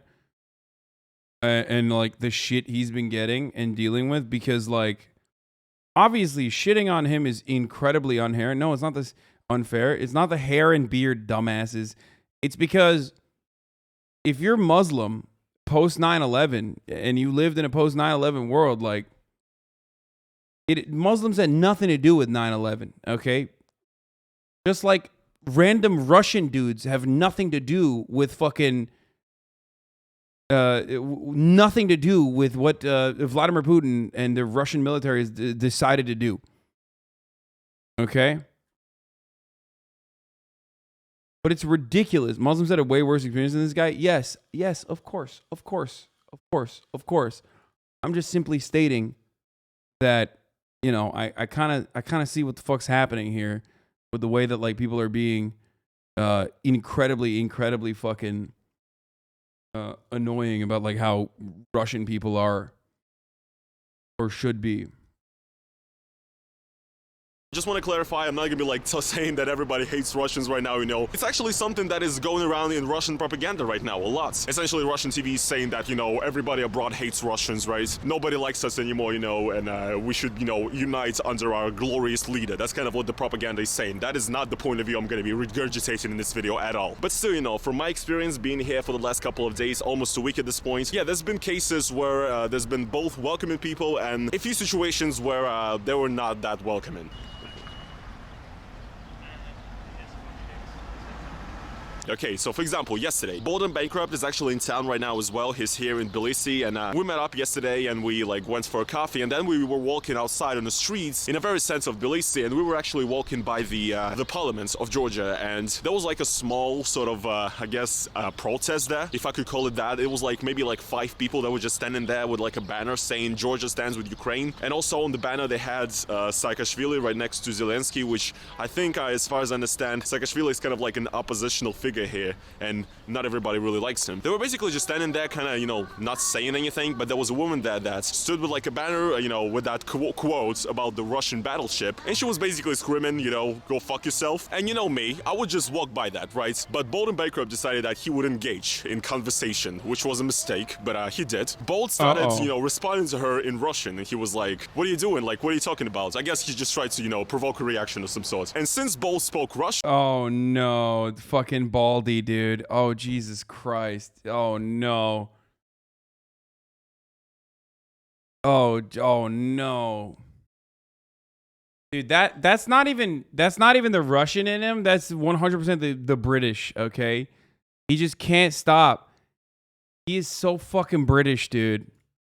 Right? That woman immediately got super hostile, started walking towards him and saying, you know, basically Russian, fuck you, go fuck yourself, iди nахуй. And Bold is just like, he's like, I'm not even Russian, I'm English. And the second that woman heard that he's actually not Russian and that he's British, she was like, oh my god, I'm so sorry, I thought you were Russian. What? How does that make it okay, right? So now that you found out he's English, then you're sorry, but if you found out that he was Russian, then, you know, fuck him. She would double down on it, essentially. And we both understood the situation, and Bold actually got pretty pissed. Lashed out on a woman a little bit as well. He was like, no, fuck you. You told me to go fuck myself. And it was crazy because obviously Bold is like the kind of person who has love for Russian people, for regular Russian people anyway. And he as well got kind of a little bit triggered by that phrase where she was like, oh, you're English, I'm sorry, but if you were Russian, fuck you. So yeah, that was pretty crazy. But that's like the only like very hardcore example of somebody like hating on Russians, period, on every single Russian, no matter what their opinion is, right? There was also... Yeah, how the fuck do you stop, take a step back, and don't even fucking get more mad when you find out that they're English? I'm just kidding. Another time where I slightly got, you know, kind of a strange vibe from somebody is actually I was hanging out with a local here, another friend. But anyway, we were at a bar, right? And I was just sitting there, you know, speaking English to people, and a bunch of Georgian people came up to me and, you know, asked me where I'm from. We started, you know, conversation. I told them that I'm from Russia. Then a girl I was talking to, a Georgian girl, a local here, I was talking to her in English, and then she just switched to Russian herself. But yeah, I'm sitting there at the bar talking to this Georgian girl who switched to Russian herself. I was speaking Russian, and this like drunk Georgian guy who was nearby, who actually talked to like a minute ago, he's like, hey, don't speak Russian here, only speak English, which was like, I don't know. I totally understand that some people here might, you know, feel annoyed if a Russian just approaches them and immediately starts speaking Russian because they just assume they should know it, right? That's kind of that's like a thing that, as far as I understand, people don't really like it. It's not really like good manners to speak Russian immediately, especially in these tense times, right? But that girl switched to Russian herself, so yeah, it was just kind of a weird moment right there. There was another sort of interesting situation. I wouldn't even call this hateful or anything. It was just kind of funny. Once I called a cab here in the streets and I entered the taxi, and immediately, as soon as I answer, the driver's like, excuse me, where are you from? And I'm like, Russia? And he's like, do you like Putin? And I was like, eh. And he's like, okay. So it's interesting, right? What if I told him I did? He would not let me into his cab? I mean, it's really interesting, right? But yeah, of course, here in Georgia and pretty much like any place in the world right now, there is a bit of an anti-Russian sentiment. Like in Europe, in some establishments, there's like signs saying, you know, Russians not welcome here or whatever. I've never seen that here, but I have seen like graffitis on the streets and stuff saying, you know, Russians go back home or whatever. Which is, I mean, fair enough. Again, like I already said in my video that I released previously, so many Russians coming here actually increased the rent prices and everything a lot, and it's like an inconvenience, obviously, for the locals here. So I totally get it. God damn, dude, it's pretty as fuck, yo. Georgia's built like an Elden Rings level, dude. But yeah, another thing that my friends sort of ran into here is that sometimes when you try to rent an apartment and you call somebody up, the landlords say basically that they do not accept not only Russians but also people from Belarus, and sometimes they say they don't even accept people from Ukraine, which is really weird. At the same time, it's also interesting because they raise the rent prices because of all the people who came, but then they don't even want to rent the place to those people who can get those apartments. So I really don't get it. As well, there's a lot of difficulty with getting... What kind of communists are you that this Soviet brutalism doesn't get you bricked up? I hate brutalist architecture. I'm sorry. I've said it many times. In bank accounts for Russians now. It used to be super easy here. I'm actually having some trouble with this. I actually already got denied by one bank with no reason whatsoever. And you guys gotta understand, like, I actually have like a business and everything, like a steady income, and I have like all the documents to prove it. I'm like a good customer, basically. I don't understand why they don't want my money, basically. From like a capitalist point of view, it doesn't really make much sense to me because, like, yeah, you have so much people coming in, and of course the demand of people who are trying to open up a bank account is gonna be increasing like crazy because Russians' cards are just not working. Isn't this like good for banks, and shouldn't they accept everybody? Like, yeah, go ahead, increase our capitalization. I don't really get it.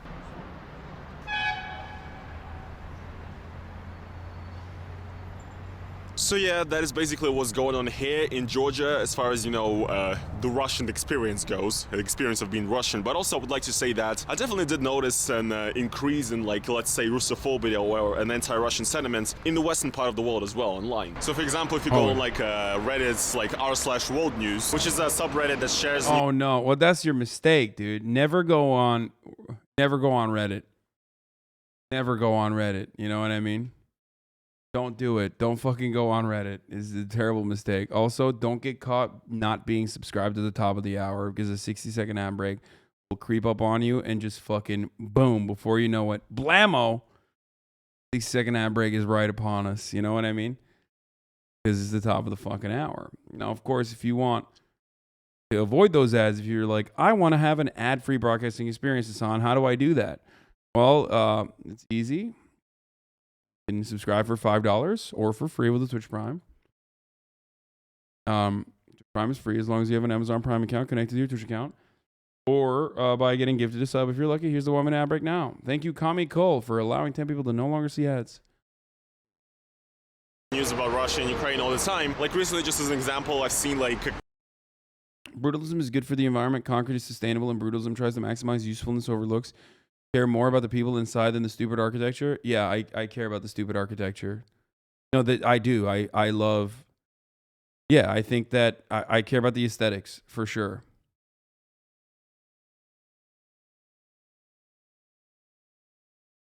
Thank you, MacTac, for the 5 gift subs. An article about Russia, you know, sanctioning the Western governmental officials, you know, not allow them to go to Russia, and like, which is like a dumb sanction, but like the replies to that thread are just so like crazy. I mean, literally every comment is like, what the fuck is there to see in Russia? That country is fucking a shithole and it's duck shit. Like, oh no, anyway, you know, fucking Reddit, basically. I fucking hate Reddit at this point, honestly. Basically, all of them are like acting that like Russia's like a complete shithole with nothing to see, which just could not be further from the truth, right? And it's just like, yeah, somehow it's cool to say now. I don't know. I really don't fucking get it. And yeah, there's just like a ton of reports of weird things going on in Europe, which honestly, I'm not like 100% sure about most of these because these might just be like fake and again, used as a tool of propaganda, like, look, you know, the West is dumb, what are they doing? That kind of point of view. But I've heard like there's like stories of like, you know, works of like Dostoevsky being banned in certain universities in the West, which is insane because he was literally a fucking dissident. Like, what is this? Yeah, you guys, you should ban Solzhenitsyn's works as well. That would show him. Again, I don't know 100% if that's even real or not, but yeah, it's me. What's up? I'm actually vlogging right now. Yeah. Sorry guys, get interrupted there for a second. I just got recognized by a fan here who's also Russian from St. Petersburg. There's a lot of that here, by the way. I get recognized by agents, bro. They're in here. They're infiltrating Georgia. I'm just kidding. Who moved a lot here as well. But yeah, I'm saying that like, I don't know if those, you know, stories are completely true, or again, if I just, you know, got fucking pranked by this information war, but if that's really going on, that is fucking dumb. And yeah, I just like the amount of just posts hating and shitting on Russian people, regular Russian people who have nothing to do with this every single day has skyrocketed, and it's like, it hurts. So yeah, you know, overall, this is just a very tense time right now when, again, I totally understand why a lot of people might... I can't wait for the fucking... I'm sure, let's look at the comments.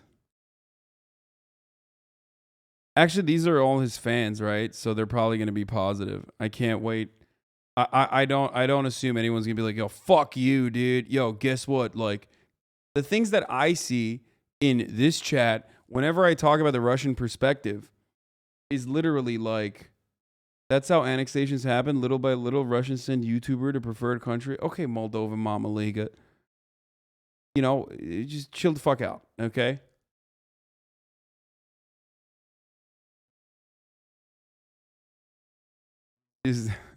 I mean, that was a joke. I think he was joking.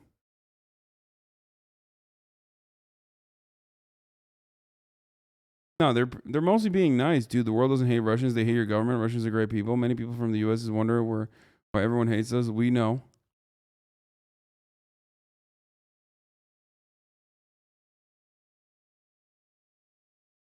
Anyway,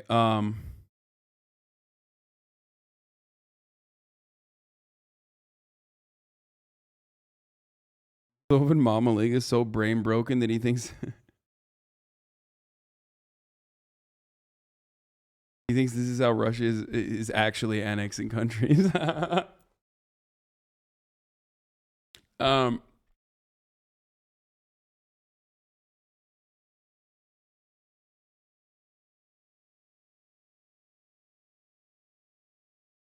As I was saying,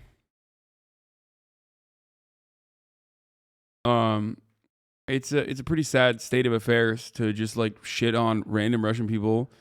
And every time I even bring this stuff up or the Russian perspective up, there's even people in my chat who are like, well, what about the people in Ukraine? Like, I'm sure they're having a worse time overall. I'm like, yeah, of course they are, dude. Like, of course. But, you know, this is bad too. You know, we shouldn't just like fucking hate on Russian people randomly. It's psychotic.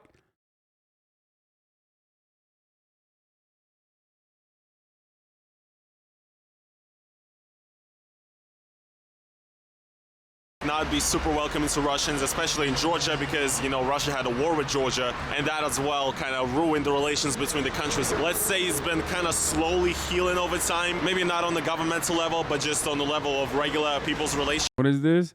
Yeah, I watched this. I don't care. I know they didn't personally make the choice for the war, but we're limited as to what we can do to make Putin pay. Ordinary Russians are hurting, but ordinary Ukrainians are dying and fighting for their lives. You're angry, blame Putin and do something about it. Exactly this. If a Russian citizen is upset about the sanctions, they should do everything in their power to end those sanctions. Yeah, dude. No, you're right. Totally. I mean, I agree. Yeah. Dude, people on Reddit need to fucking not be on Reddit. Yeah, dude. Why don't you just like fix your fucking your authoritarian state, dude? I don't understand. Why don't you just like vote Putin out, sweaty? Have you tried voting harder?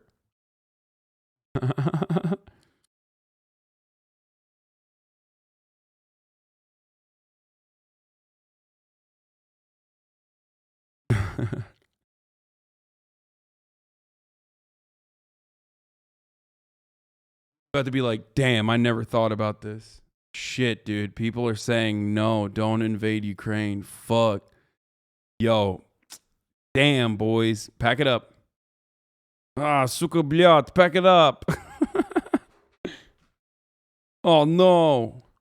They said don't invade. Shit.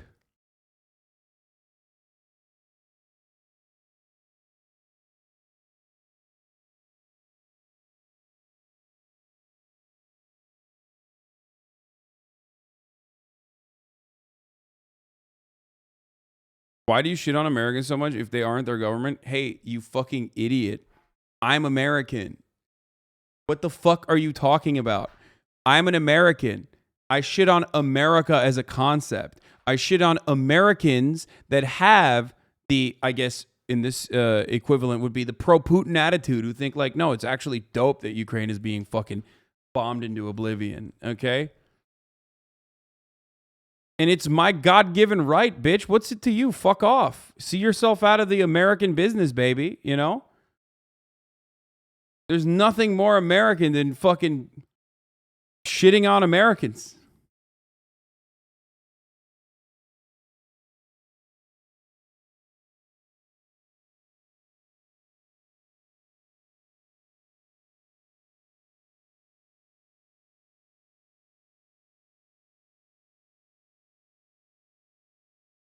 It's also wild to be like, man, it's really fucking, you know, really fucked up. Why are you shitting on Americans?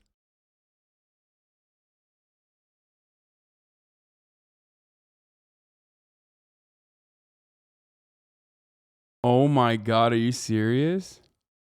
This is a couple of crackers here. Someone just told me that crackers mean something else in parts of the U.S. To be clear, I meant these are a couple of cracking. Excellent pictures. Honestly, you can't say anything.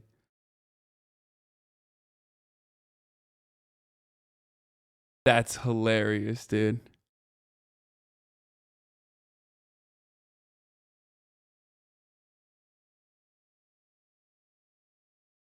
Yeah, you really can't.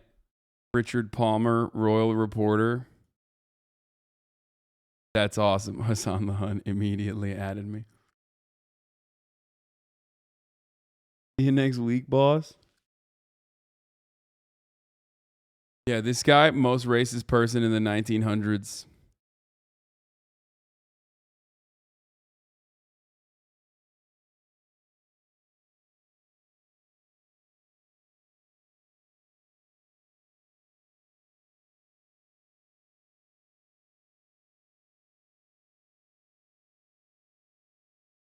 It'll never not be funny to me now that we've now that we are months past the Crackergate saga.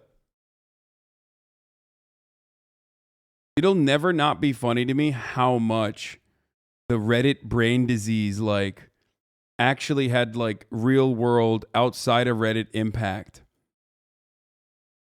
You know what I mean? And it was directly led by motherfuckers who straight up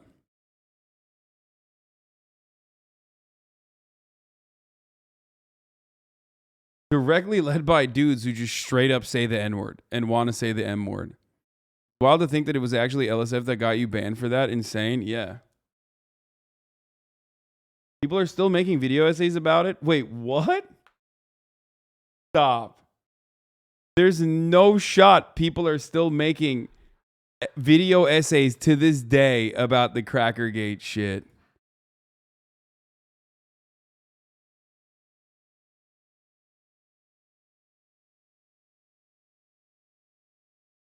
No, it was like 3 months ago, dude.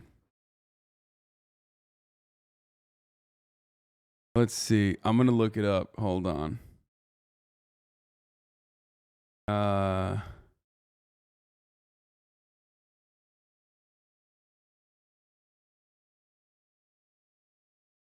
Excuse of Hasan is the C word 2 months ago. Yeah, no, there's no one is making them still. It's like 2 months ago, man. Look, see?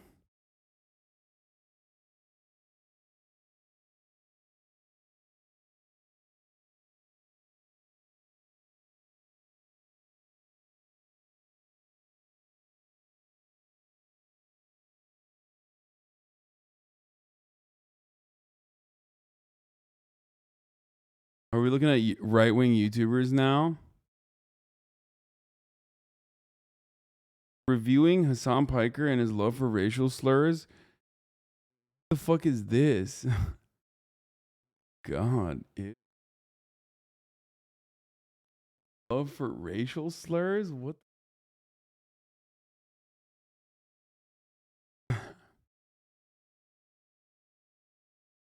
But of course, the situation in Ukraine has it's radicalized a lot of people, and a lot of people just shitting on Russia willy-nilly. Hey, I mean, guys, if you hate me immediately for... By the way, that N-word LSF post about the debate lord got immediately removed because it wasn't relevant to streaming, but your house was. Oh yeah, of course. Of course.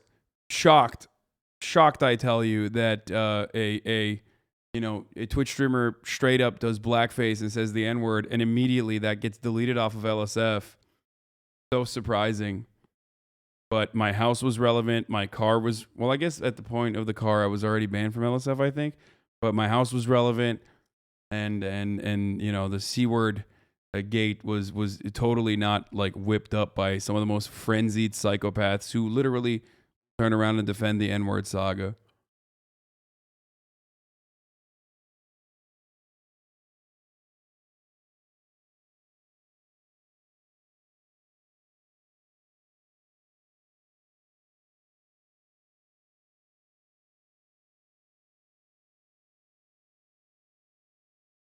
There's a mass downvote bot just wrecking LSF right now. Nice.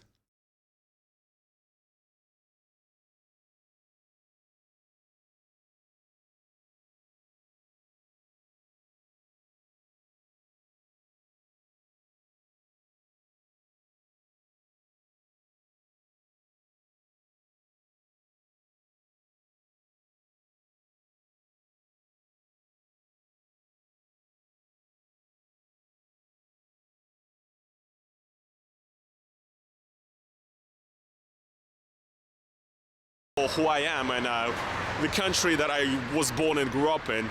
One of those things that will seem even more ridiculous in hindsight with every other passes. I didn't even agree with everything you said, but the insanity of the crusade over it gives you the eternal moral high ground. Yeah. It's one of those things that looks like absolutely dumber in the fucking in the rear view mirror.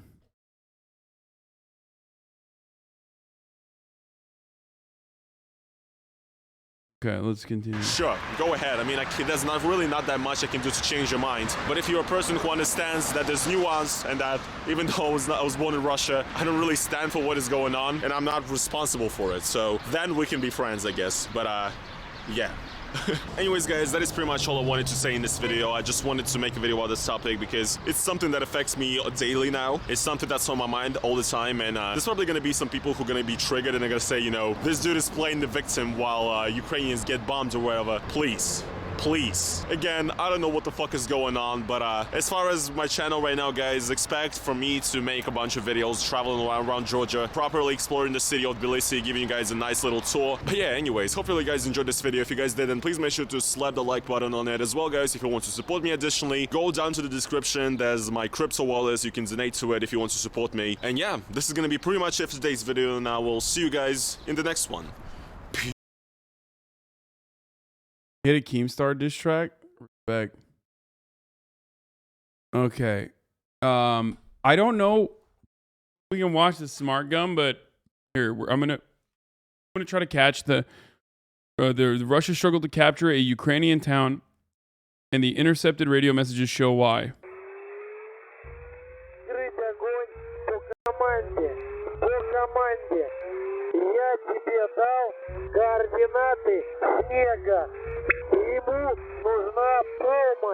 These are radio transmissions intercepted from Russian soldiers in Ukraine.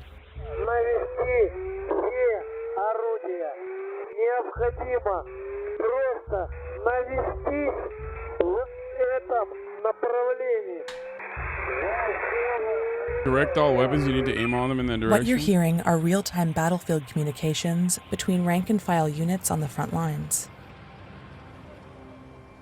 They reveal a Russian military early on, already facing major challenges to get air support and fuel, and even possibly committing war crimes. It's not clear why some Russian military units are using unencrypted frequencies. But what it means is that people with access to a radio receiver can listen in and record their conversations, or interfere. This is Baran. Did not understand. Please repeat more clearly. Jammer whistling. We collected hundreds of recordings like these, painstakingly captured by ham radio operators and open source groups across the world. We focused on radio intercepts from the first 24 hours of the Russian assault on Kharkiv, a small town along a strategic highway about 30 miles west of Kyiv. I thought you said it was bullshit about the radio. I still think it's bullshit.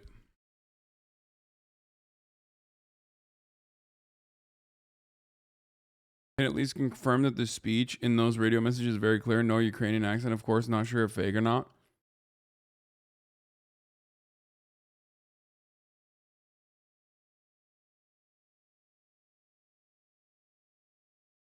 Like, the Russian military using unencrypted frequencies seems very sus. I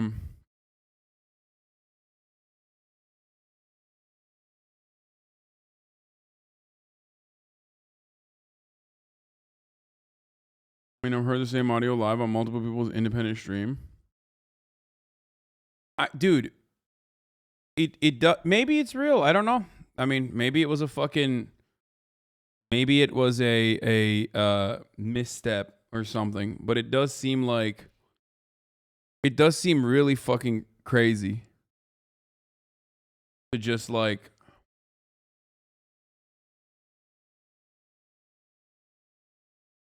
Modern technology capabilities combined with unupgraded and decaying military infrastructure combining to make shit like this a possibility. It's absolutely wild what modern war is like.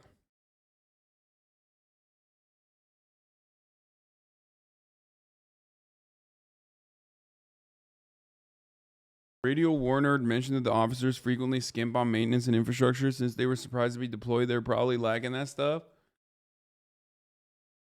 I mean, that's like, it's like fucking crazy, it seems. The invasion was bloodthirsty and violent, unacceptable, and dumb. But, you know, it's like going to war without fucking bringing bombs. You know what I mean? Like, oh, oops, we forgot our missiles, you know? I guess we're just gonna have to fucking use guns. The no food, no gas, no logistics stuff is bullshit. Like, it's really, really difficult to fucking put a fully functioning supply chain through a fucking hostile country with 44 million domestic population that's heavily armed as a consequence of like NATO help and NATO nations giving them intelligence, NATO nations giving them weapons. I mean, the entire planet is like engaging basically in this proxy war against Russia. That part I do understand, but radio encryption is basic, like the most basic. I find it hard to believe, but anything is possible, I guess. Yeah. We're on 30. This is Yug 95. Do you hear lump These pops? intercepts give a rare, unvarnished window into the operations of an invading army plagued by communication errors and logistical problems.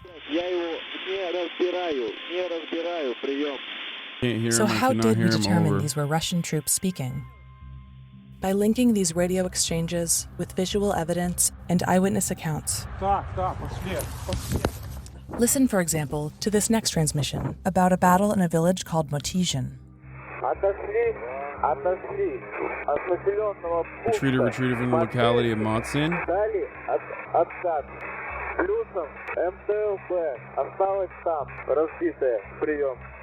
Callsign Yug-95 reports his unit pulled out of the battle and lost an armored vehicle called an MTLB. This aligns with a telegram post from the mayor of Kharkiv about an hour earlier, and with videos verified by the Times showing Russians entering Motizhin that afternoon. We also see Russian armor littering the area the next day, including at least one MTLB. Assume that information on the battlefield is genuine is just foolish in my opinion. After this point, information obtained is like obtained because Russia wants it out there. I mean,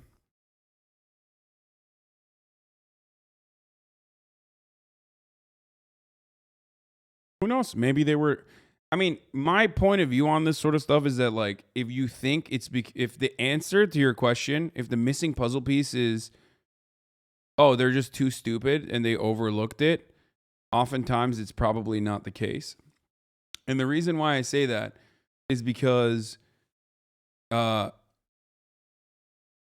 reason why I say this is because, like, you know, this is basic war shit. You know what I mean? Like, encrypting radio frequencies and radio messages is like pretty basic stuff. Who are Max Copium?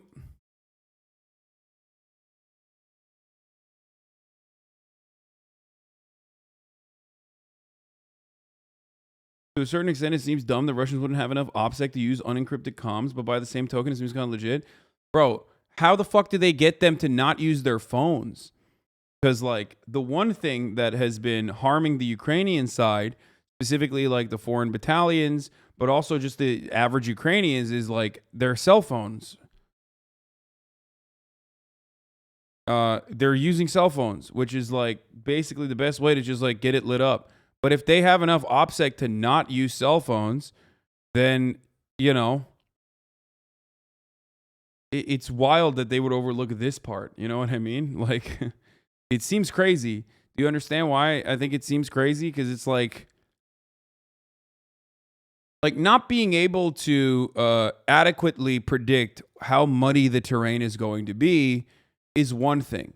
That's fine. Like, that's a misstep. That's a miscalculation. But this is literally like, I don't know. This is like pretty basic. This is more insane than that. Way more insane than that.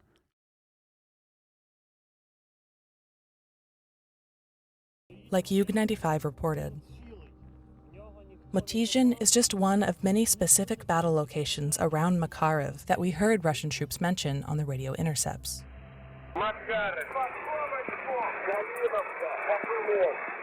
Guys, U.S. soldiers were leaking bases over Strava running apps and Fitbit. Come on. Yeah, that is, again, that's a real story for the record. And now it's a part of OPSEC. But we're not even talking about that. What we're talking about is like even more basic than that. You know what I mean? We cross-checked these with visuals we geolocated to document sites and times of Russian military activity. What we were able to capture are mostly visual and audio fragments, not necessarily the full sequence of events. But by piecing them together, we can establish the dynamics that were playing out on the ground during the first attack on Kharkiv, which was a bucolic and peaceful place until February 27th. That morning, locals spot Russian military vehicles moving into the area.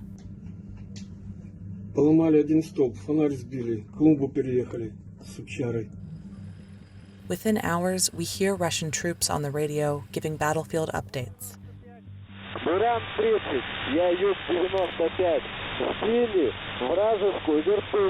We downed the enemy helicopter from Strela missiles over with 2 missiles. Buran 30 says down 1 helicopter with 2 missiles over.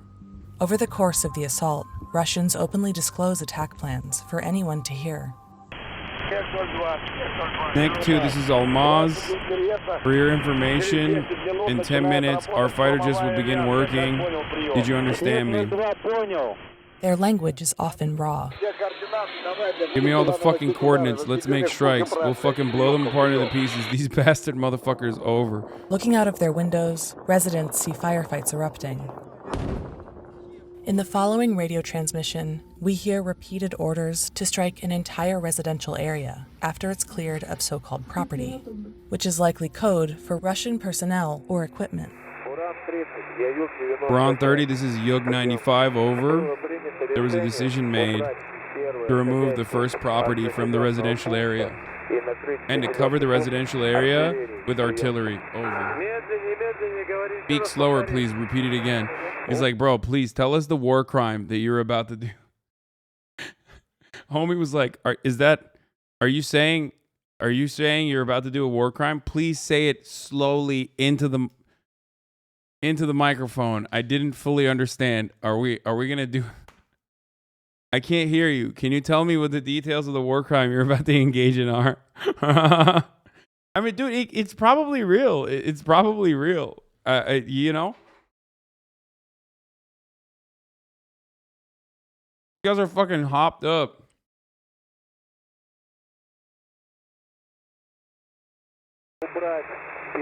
To remove the first property from the residential area and to cover the residential area with artillery. Over. Visual evidence and interviews show multiple instances where Russians appeared to have openly fired on civilians around Kharkiv. They're showing a car, a family, the car that had a family in it, and they shot the car and the family. There's a person lying inside. They were driving in the direction of Kharkiv. There are Russian tanks standing security there. Camera footage shows a Russian armored vehicle firing several rounds into this sedan. I'm only gonna, you've probably seen this video already.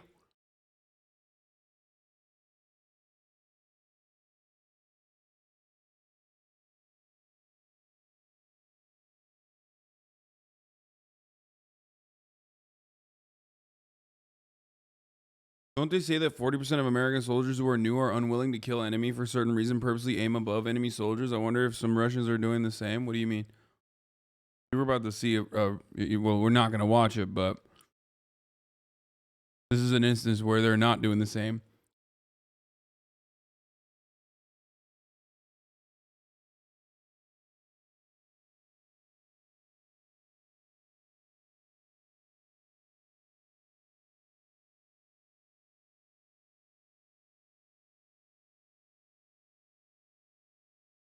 Maya. Hasan, if I was a worm, would you kill me? Yes. Not even a question. I wouldn't even think twice about it.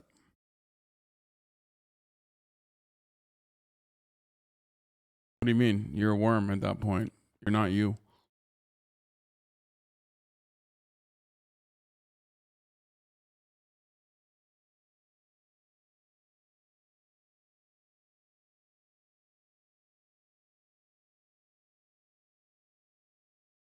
Anyway. So yeah, they do fire into this. Without any apparent warning or provocation. And there's a The family. passengers, an elderly couple, Yeah, were they show the body. This is really fucked up. I remember killed seeing instantly. this. Videos and photos show Russian forces did take significant losses. And at one point, we hear a frantic dispatch from a unit. We don't know why they did that. To this day, I don't know why they did that. Some people originally were saying that it was a Russian tank. Then some people were saying, no, actually, it's a Ukrainian tank.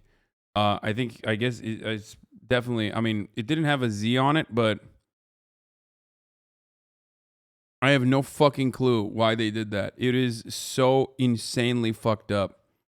So insanely fucked up. No, this isn't the one. We're not talking about the V. No, the tank itself, the one that shot at that elderly couple. And if you've already seen it, like Camera footage. You've seen it, but the tank itself doesn't have any markings on it. Well, I guess you can't really see the markings from where the tank is shooting from.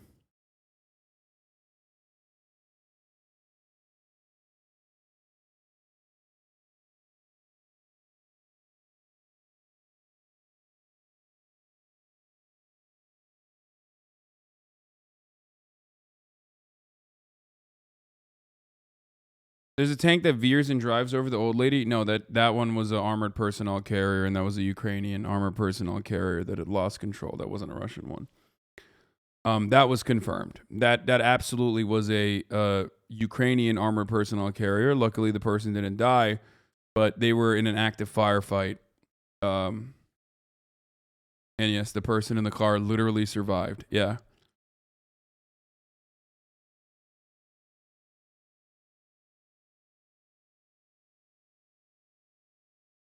Let's continue. We hear a frantic dispatch from a unit under attack.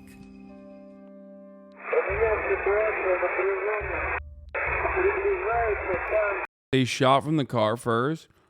Are you fucking insane?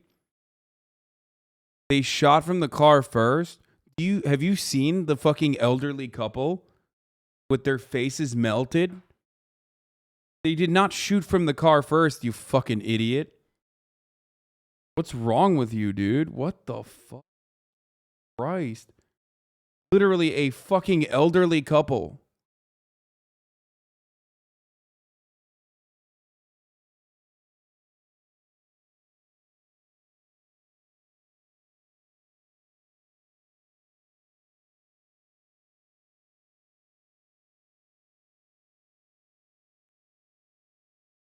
Maya responds. That is so mean. What do you mean? You're a worm at that point. Not you. That's so mean. No, it's not. If Hasan was a worm, I wouldn't kill him. That's foolish. I'd give him a nice bioactive terrarium. I smiled. I don't even And know a what that piece of is. zucchini. Nerd. Isn't she literally a bird? She's responsible for a worm genocide. Like, she literally has burbs. I'd even get him a humidifier.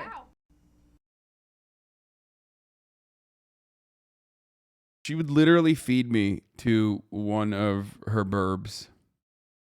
Straight up. Anyway, my situation is very tense. Tanks are approaching. I don't know whose tanks they are. Cannot identify them. There's a drone over the area.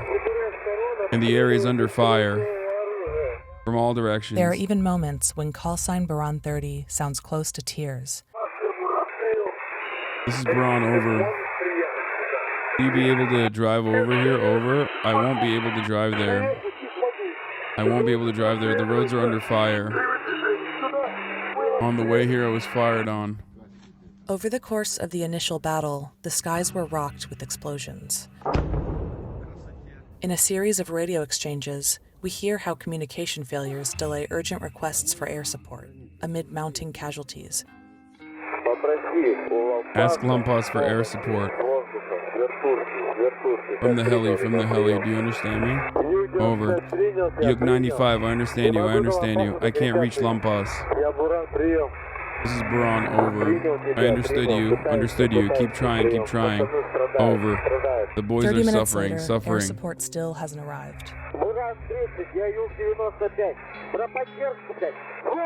Baran 30, this is Yug 95. You fucking forgot about air support. You forgot. Over. Video evidence suggests some Russian units were not only attacked, but left stranded. The radio chatter is full of troops who lack critical supplies.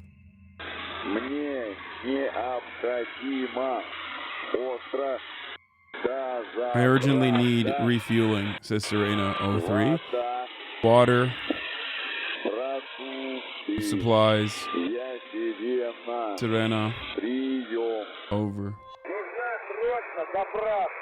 Urgently need fuel. Urgently need fuel. Vehicle stalling in the road. Urgently need fuel. And Russian troops face yet another menace. Ukrainian interlopers mocking them on their open radio channels. Looking for retreat routes. Looking for retreat routes. Buran, go home. It's better to be a deserter than fertilizer. Russian forces are now using more code words and cell phones to communicate, but signals are still compromised. The Times has found that even many generals are using unsecured phones and radios, which has led to at least one getting tracked and killed by Ukrainians. Ukrainian officials claim they have been pushing Russians out of the town of Kharkiv for now. But fighting in the area continues. So does the radio chatter.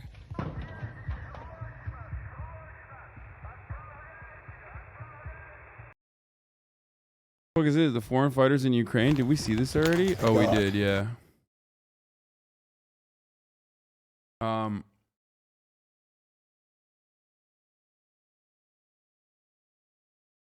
My school is blaming Marx for the Ukraine conflict and got rid of a study room named after him. Please sign. What? Oh, bro, I'm not signing that shit. I mean, it's pretty funny, but I'm an anti-online petition guy. Okay. University of Florida had a Marx room. That's kind of weird.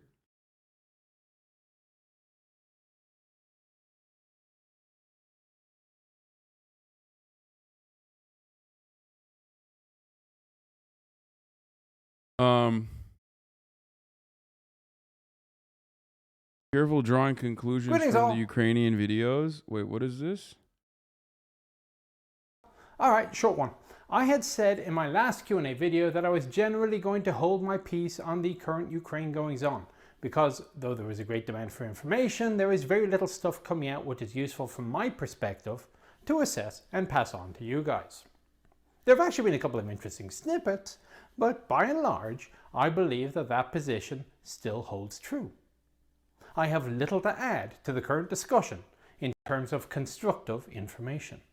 However, I was asked by a chap on Facebook if I could do a video which could perhaps expand on the question of what conclusions one cannot draw on the basis of the information which has come out. And that, I think, is... I need a parental signature to go to Ukraine. Can you sign my slip? Says Hasan's illegitimate chatter. The answer is no, my illegitimate chatter. No, I do not want you to go to Ukraine and risk your life, okay? So the answer is no. Not allowed. Something that has some merit, as I'm seeing various conclusions and interpretations being drawn, which are certainly possible, but not necessarily as definitive as people might think. Here's the first one, and I've seen this a couple of times now. With the advent of everyone having an NLAW, RPG, Panzerfaust, or Javelin, and a proven capability to knock out tanks, the day of the tank is over. With the advent of drones like Bariat Kar knocking out tanks, the day of the tank is over, and so on. No. Very definitely no. And there is absolutely nothing new here. In fact, there is very little new about this war at all that I've seen, except for the surprising incompetence of the Russian military. People have been advocating the death of the tanks since Egyptians shamed the might of the Israeli Armored Corps with funny little remote-controlled rockets that they assembled from suitcases in 1973. Tankers learned to adapt. More accurately, armies learned to adapt. Missile suppression became a standard feature in military doctrine, both by nature, such as increased mortar or artillery use, or new weapons developments, such as the arrival of autocannons on IFVs. Then, guy like a tank weeb or something. It's gonna be all about tanks. This guy's a tank historian. Oh, dude. I mean, okay. Well, that's kind of boring. Literal tanky. Yeah, I mean, no disrespect. I respect him for caring about tanks this much, but maybe not the best to. Maybe not the best to just watch right now, you know?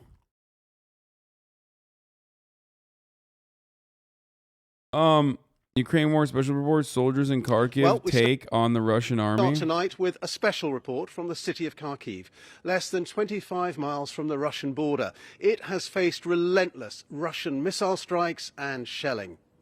Our correspondent Quentin Somerville and cameraman Darren Conway have spent time with two fighters who've been on the front line since the very beginning. Wow, man, someone who might add actual valuable information to all the moronic shit we watch. No thanks. Dude, I don't know if you know this, but like, you can go watch it on your own. Like, do you think I'm here to just like serve you individually and that there aren't fucking 30,000 other people in here? I'm also a tank weave. No, we got that already, brother. Holy shit, you got so butthurt.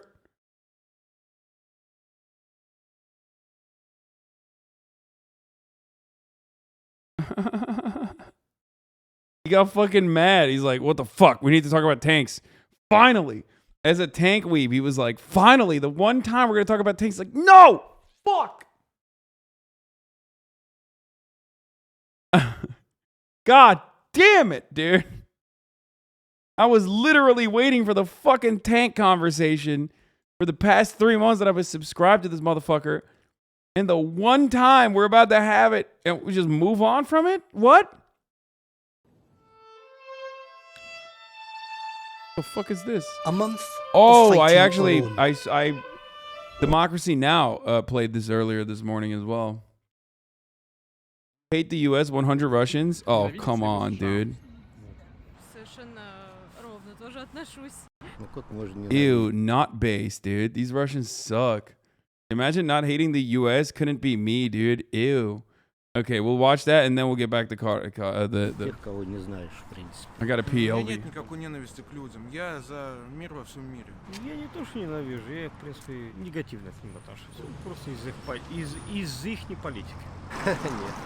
Нет. Нет? Совершенно нет. Конечно нет. Мне это безразлично. Нет. Нет, ты что? Нет. Ты нет? Нет. Не ненавижу. Я бы зачем? За что ненавидеть? Нет. Нет, не ненавижу. Нейтрально относимся. Против людей ничего против не имеем, а вот именно в плане правительства, ну... Нет. Нет. Почему? У них своя политика, у нас своя. Нет. Нет. Чуть-чуть, потому что из-за них я не могу пользоваться нормально Adobe. Положительно отношусь. Нет, отношусь нейтрально. Параллельно. Дурацкий вопрос. Ненавидим ли мы США? Нет, не ненавидим. Ой, слушай, я аполитичен абсолютно. Лояльный ко всему миру. Нет. Нет, отношусь нормально. Нет. Политика. За что ее ненавидеть? Там живут такие же люди обычные, как и мы с вами. Ну, ненависти к народу точно нет. Определенно. Нет, не ненавижу. Нет. Нет. Да нет такого. Везде люди как люди. Политику ненавижу.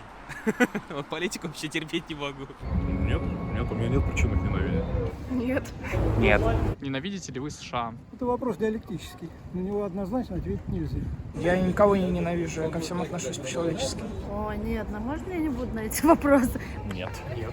Нет, не ненавижу. Блин, это хер какая. Ну ты нет, я всех люблю. Бог всех любит, и мы, люди, должны любить всех. So, actually, I wouldn't say that I hate the US.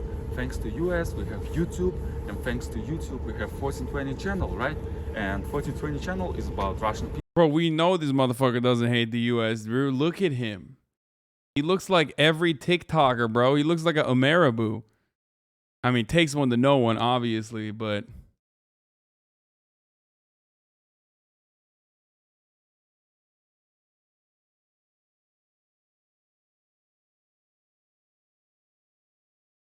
People. And it's not the only channel about Russian people. You can also check the channel Vasi in the Hay. He shows lifestyle of Russian people under the sanctions. It's very interesting. I used to watch his videos back then, and one of his recent videos is about African retiree who lives in Russia, and he lives on a Russian pension. It's not that easy to live on a Russian pension. You gotta check the video. And the channel is awesome. Link will be in the description. Let's go. Нет, ненависти нет. Нет? Почему? Я нейтральна ко всем. Мне без разницы. Нейтрально. Нет, ну абсолютно нейтрально к этому отношусь. Не скажу. Нет, мне не за что их ненавидеть. Нет. Нет. До свидания. Нет, я не буду сидеть. Нет, я нейтрально. Anyone who says no, I won't answer is like, yeah, fuck America.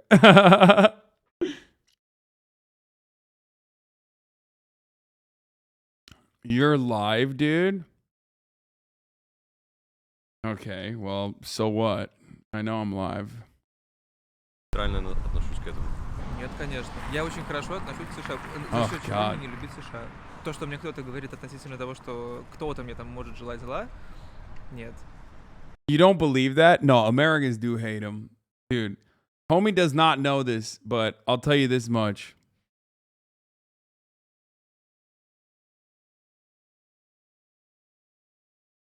I think Americans do fucking hate Russians straight up. Like, liberals, dude. First of all, Republicans hate everybody regardless, right? I mean, Republicans hate other Americans. You know what I mean? Like, they hate everyone. But even liberals fucking hate Russians. At least 40%? I mean, yeah, that's, you know the rule. That's a HasanAbi doctrine rule. Я в это не верю. За что? Ну, это какой-то нацизм. Ну, как бы, как можно ненавидеть страну какую-то или людей? Я, ну, мир, короче, вот. Нет. США довольно исторически Cap. богатая страна. Cap. Is it the U.S.'s Огромный version of промежуток history? Она была действительно близкой к тому, что я хочу сейчас видеть в каждой стране. Но потом она стала меняться. Мое отношение к этому немного изменилось. Но, в принципе, ничего какого-то ужасного. Честно, я бывал в США, вот. Я ненавижу США. И не из-за сегодняшней ситуации. За сегодняшнее это как просто подтверждение. I love that. I love that. He's like, bro, I've been hating. I love this man. He's like, I fucking hate America. And not even because of the current situation. I've been hating on America. I'm a hipster. Потому что я был. То есть, как бы это страна большого обмана. Land of great deceit. All those American dreams is all a lie.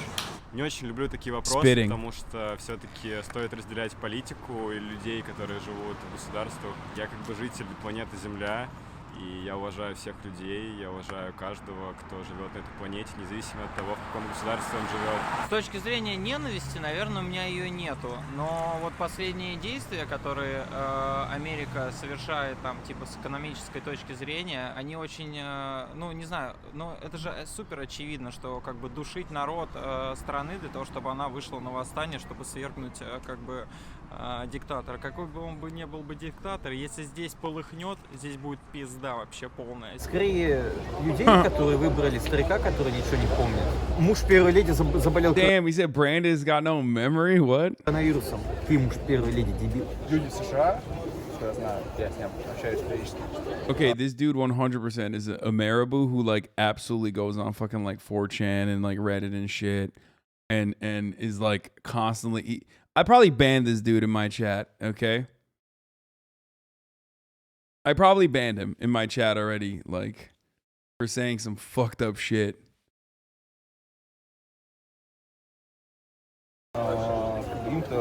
Кому-то все равно, кому-то... Смотрите, кого именно надо обвинить. Не всю страну, да, а конкретно кого-то. Of course, yes. Почему санкции ебаные эти? Спорно все. Экономическая ситуация позволяет подумать над этим вопросом. И присутствует достаточно высокий уровень зависимости от американской экономики, но я думаю, мы сможем добиться независимости. Dude looks so Turkish, kind of crazy. He's like blowing my mind. В экономическом плане, и все будет. Ты сейчас автомат получишь. В руки причем.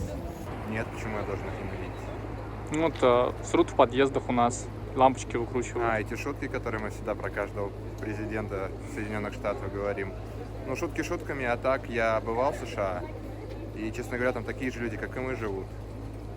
И многих из них, ну, не особо интересует политика, и к русским они относятся нормально. То есть, если ты нормальный человек, к тебе будут относиться нормально. Нет, я к США какой-то ненависти конкретно не испытываю. Они точно такие же игроки, как и мы, потому они имеют полное право делать то, что они делают. Не, ну там тоже есть умные люди в Соединенных Штатах. И, кстати говоря, там и россиян много, так сказать. Молодежь сейчас, она мало интересуется вот политикой, понимаете? Их больше бизнес интересует. Ненавидите ли вы США? США тоже народ, поэтому вот эту аббревиатуру это одно дело, а народ... I thought he was about to say to the nation, no, but it's people. Oh, I despise them. That'd be pretty funny. Instead of like the other way around, it was like, you know, I absolutely fucking hate the citizens. Like there's that Hasan guy. He said America deserved 9/11. He meant the government, not the citizens. I believe the opposite of that. Ненавидеть я не могу. Но политика, да, порой нас... That is the same color of Ludwig's car. Ludwig has a Volkswagen Jetta that is this color. Not even a joke. Не устраивает. Нет. Почему? За что его ненавидеть? Срут в подъездах наших, лампочки выкручивают. США? Ну, конечно. Ну, конечно. Лично Барак Обама... I do not know what that joke is about. They're saying that Americans like...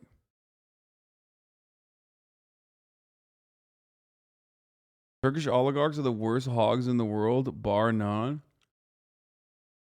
They're oligarchs, brother. There's no like... They're all fucking dog shit. There's not a single like... They've transcended beyond nationality at that point. Теперь вот эстафетную палочку взял Байден. Да. Нет, США норм. Почему? Они мне не насрали под коврик. У нас много друзей там. Да, вот. да. Друзей очень много, и люди абсолютно хорошие. Нормальные, хорошие люди. Конечно, у них другое мировоззрение, Безусловно. другая информация им массовая поступает, да, их за это осуждать нельзя. Ненавидите ли вы США? Да в смысле нет. Мы всех любим. Я не ненавижу ничего в этом мире. Мы вообще любим всех.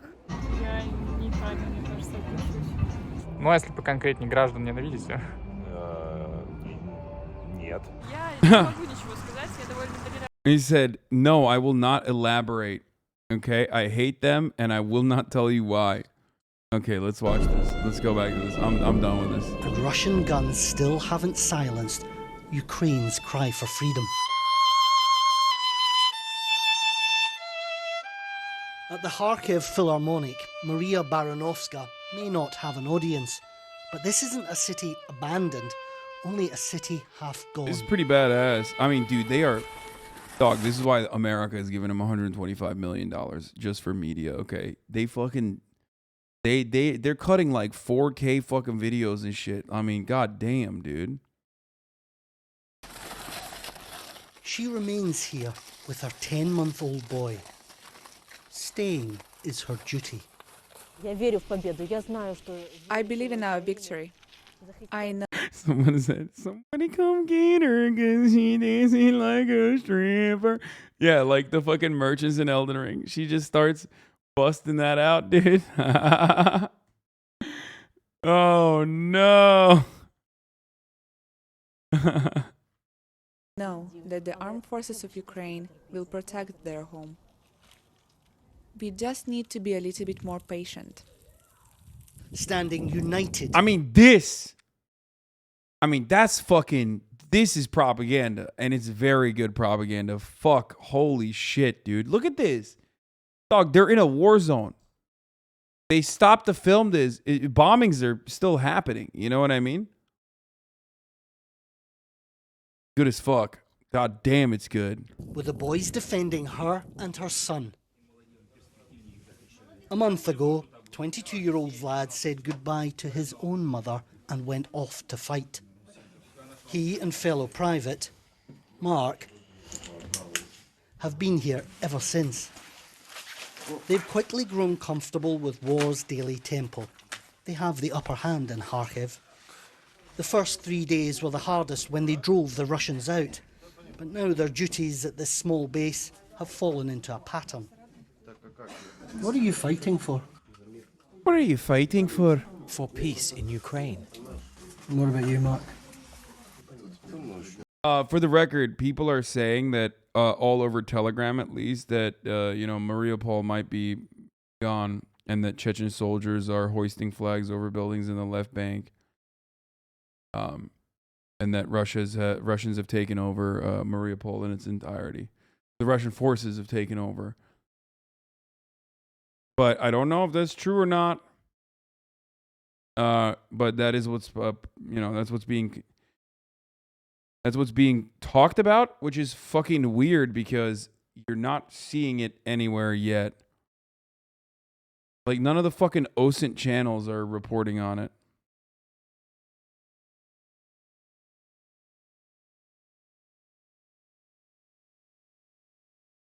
Mariupol also was the headquarters, one of the headquarters of Azov. Currently, there's about 100,000 people that are trapped in the city, according to Ukrainian leadership, that do not have food or water.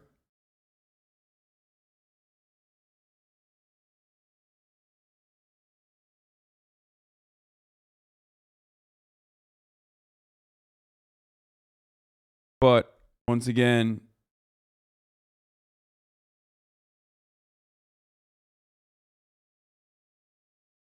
the only thing there is a New York Times video an hour ago, but it says nothing. It shows nothing about like whether or not the city's been taken over. The Mariupol City Council calls for help as residents begin to die from starvation. More and more people are left without any food. While multiple attempts to create humanitarian corridors and provide aid have failed, Russian troops continue to violate ceasefire agreements. I guess that's the last, that was literally last hour. So.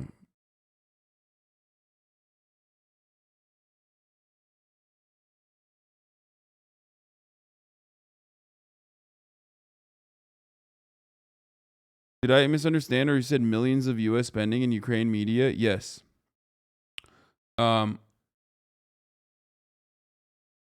Earlier today, the United States revealed some of the details of their spending package in Ukraine.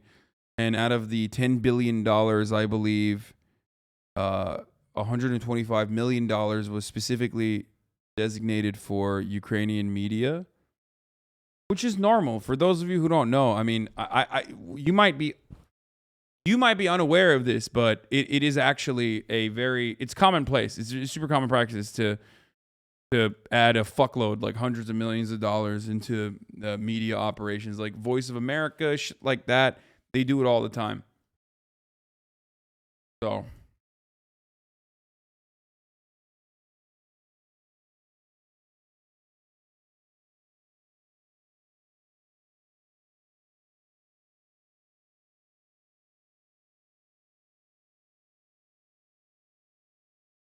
Bro, I literally just sat down to watch with my artery clogging food, and now I feel fucking awful. You're gonna feel even worse when you see the fucking ad right now, brother, because it's top of the goddamn hour and you're not even subscribed. So just sat down and you're about to eat a fucking ad too to the face.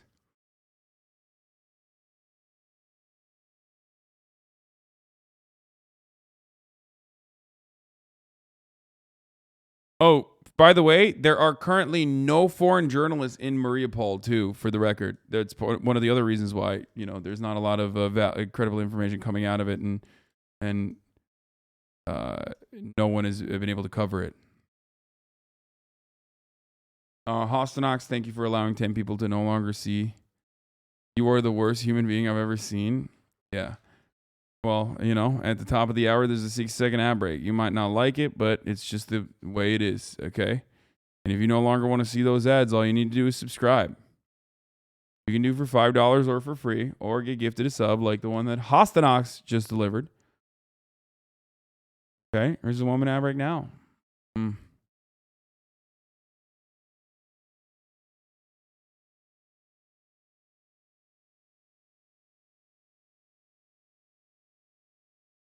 Once again, how come I didn't get a single ad on your channel even though I'm not subscribed? Is something bugged? You might live in an area where you just don't get ads served, you know? You might be living in an area where Twitch is not selling inventory.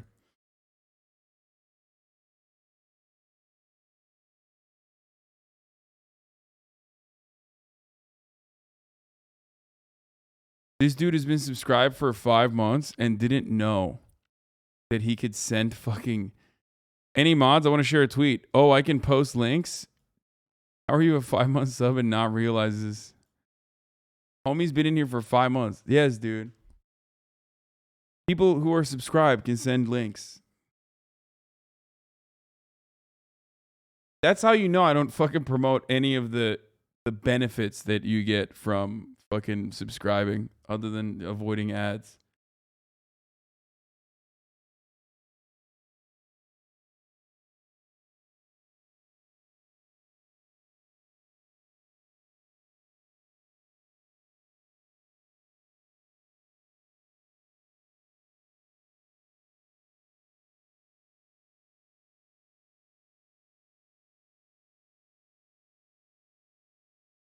Mariupol Russian siege progress as of 6 hours ago. The ice study of war. What the fuck is this? Russian forces continue to make slow but steady progress in Mariupol, entering the city center on March 24th, but conduct a few offensive operations elsewhere in the country.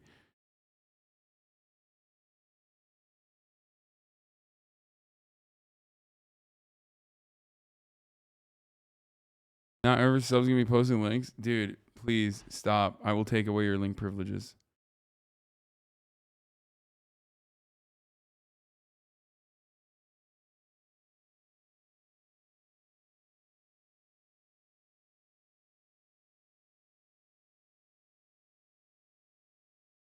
Make sure that the link that you send me is like relevant to what we're fucking talking about, you weirdos. No TOS shit.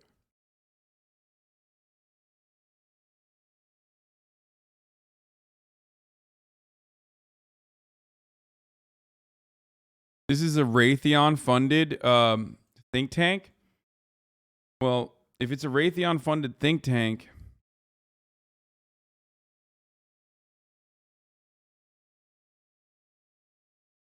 what? It has been reported that the Mariupol Computer Museum in Ukraine, a privately owned collection of over 500 items of retro computing, consoles, and technology from the 1950s, early 2000s, a collection of nearly 20 years in the making, has been destroyed by a bomb.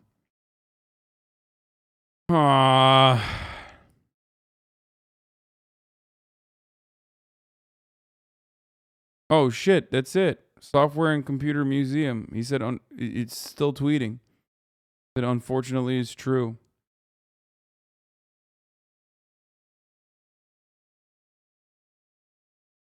That sucks, dude. I mean, they're also killing people, so. You know, there's that. 100,000 people are trapped inside of Mariupol and starving currently. But in a weird way, like, when I hear stuff like this, it's just like, it's a yet another way. ISW has criticized both the Obama and Trump administration policies to be Syrian conflict, advocating for a more hawkish approach. Respect. Dude, that's what I like, dude. That's that shit I do like. When you're bipartisan, it's that meme. It's like, I don't support Ukraine.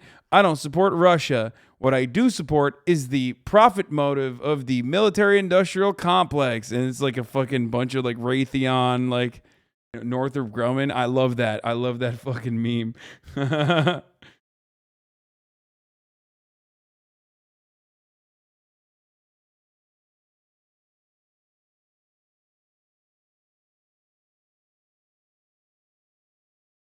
Anyway.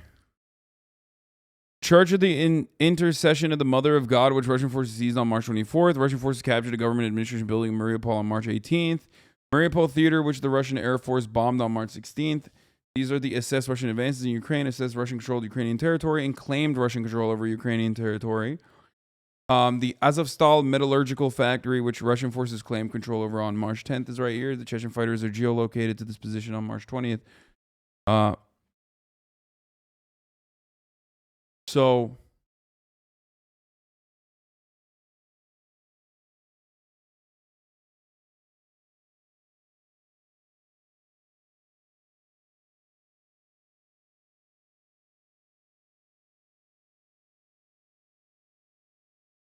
Send drones in with foods and meds. Dude, I fucking love American war understanders, man. They're so brilliant.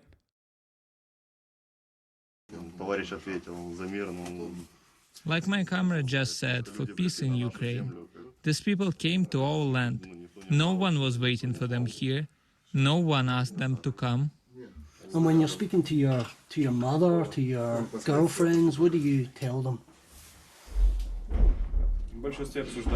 Mainly we discuss the time when all of it will end. Kids, dude. When we will come back to normal life. When everything will be good. And it won't be dangerous to go outside and have a walk. And what do you want to tell the Russian soldiers that are shelling you? Run. We were not calling you here. Run away.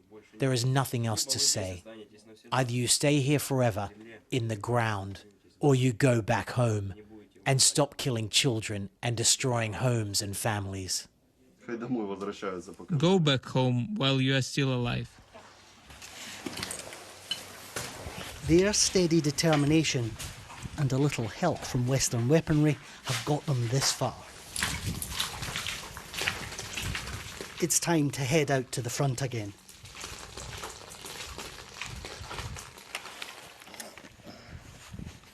This, they say, is their land. They know these fields and villages better than the invaders. And here, amid the melting winter snows, they cover every inch of ground. Ukrainian mud is the defender's friend.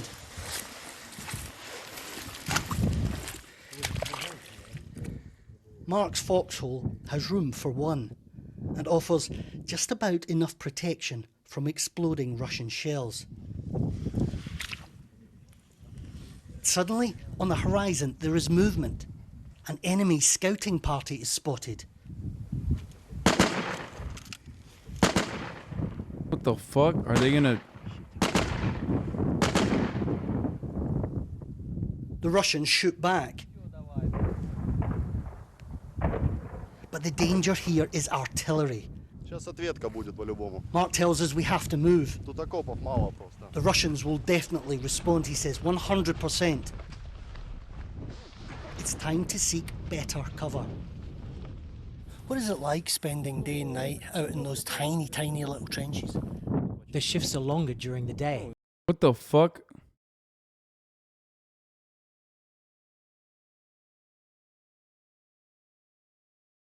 Oh my god. Oh my... Wait, that's the... The Russians will definitely... Oh, this is... Oh, Jesus, dude. Oh, what the fuck? Mark tells us we have to...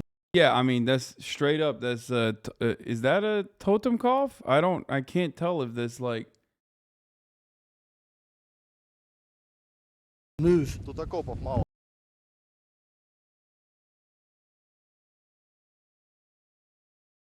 The Russians will definitely respond, he says. Yo, dude. 100%. My man's got all the fucking Nazi drip. Holy shit. It's time to seek. Bro, do they never have, like, do they just not have a single guy that'll talk to the media that's not a Nazi? What's going on? I mean, straight up, like... How is this possible? The president is Jewish. That's a good one. What? That's crazy. What's going on? What? I just don't understand. Like, at this point, I feel like I'm being gaslit. Are they just not finding, like, a single fucking non-neo-Nazi that they could, like, interview in this situation?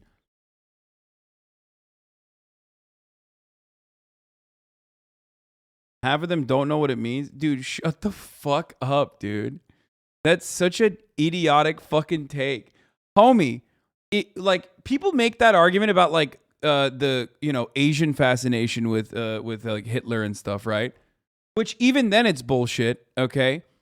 But it's absolutely bullshit with Ukraine, considering the history, considering the recent history of Ukraine, where more than half the country literally died fighting the fucking Nazis, and the other side literally collaborated with the Nazis. So you're so wrong.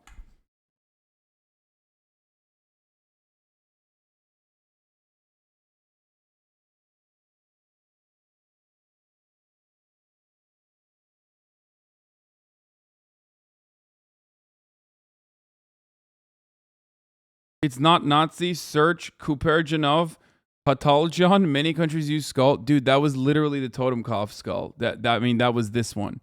So I don't know what the fuck you're talking about, but it's straight up. It's the SS Panzer Division Totenkopf. So, you know, I mean, that's a 1-to-1, brother. That's not. Mark tells us we have to move. That's not like you know, that's that. That's literally that. There is only one use for that. There's no other use for that. I'm just letting you know that, like, you're wrong. I don't know if you're wrong on purpose or what the deal is, but also, Azov isn't the only fucking Nazi, like, neo-Nazi brigade. This is what I meant when I said, like, you know, our involvement and our influence has created, like, or at least beefed up these hyper right-wing paramilitaries in the country, okay? These football hooligans that turned into straight up like the de facto line of defense. Bro, they even have the fucking slant. Like, it has the corner slant, dude. It's like the corner is lopped off. Please, my man, tell me how this is different, dude. You're telling me this patch is a Nazi patch? People in a blatant Nazi group?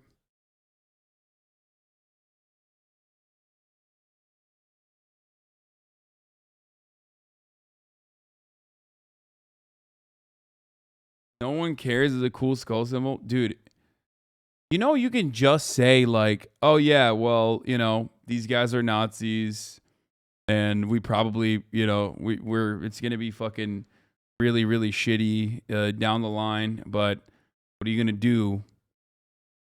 You don't have to turn around and be like, they just don't know. I mean, they do know. Of course they do know. They just have, like,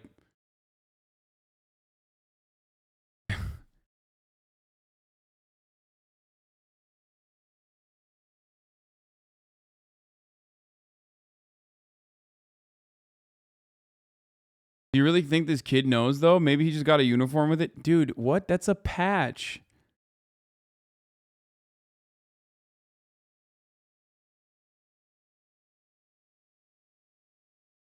That's like, that's an actual patch, dude. What are you talking about? Like, they put that on.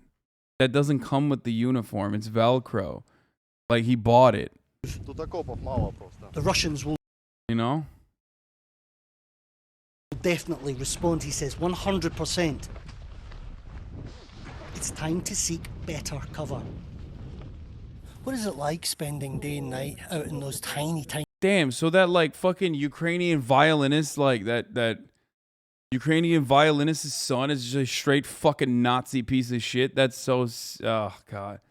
Maybe his arm was smoldering from shrapnel and he fell onto the hot glue part of the patch on the ground. Many such examples. tiny little trenches. The shifts are longer during. I mean, that's some fucking rune shit. I don't know what that is, but that's, I mean, that's incredibly sus too. I don't know. Some of you probably know what that is. I don't even know what that is. Motherfuckers are like so extreme that, like,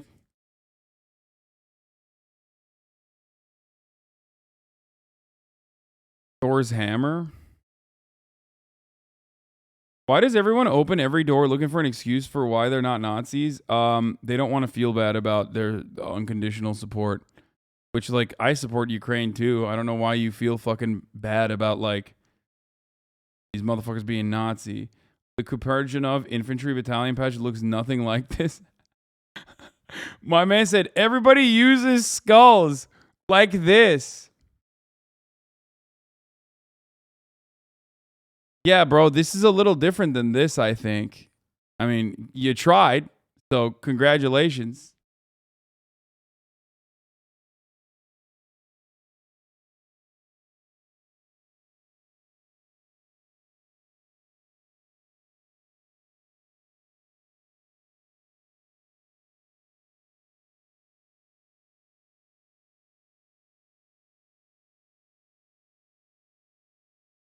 Why are Slavs LARPing as that's Mjolnir, it's Thor's hammer.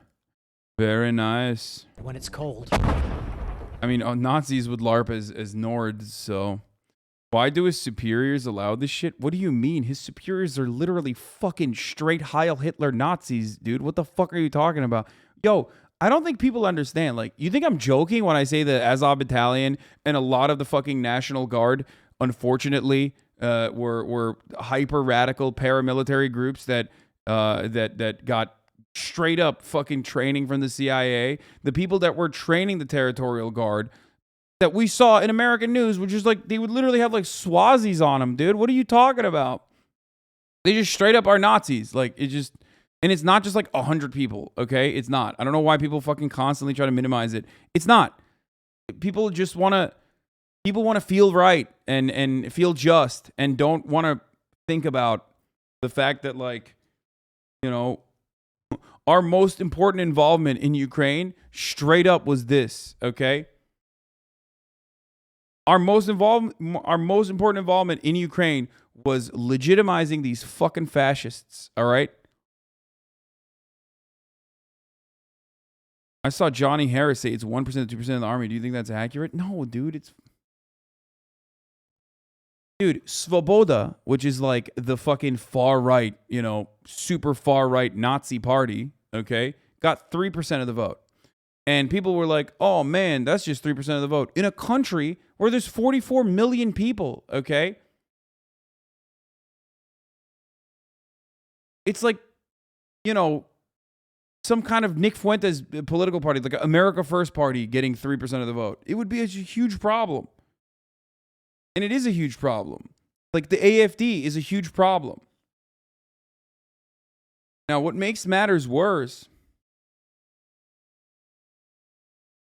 What makes fucking matters worse is that I don't want to talk about this again, dude. I've done this coverage a million times over. I don't want to talk about it again, okay? You just Google Ukrainian history, okay? Google fucking, I don't know, Stefan Bandera, and you will understand why it's a little bit different. We swap often.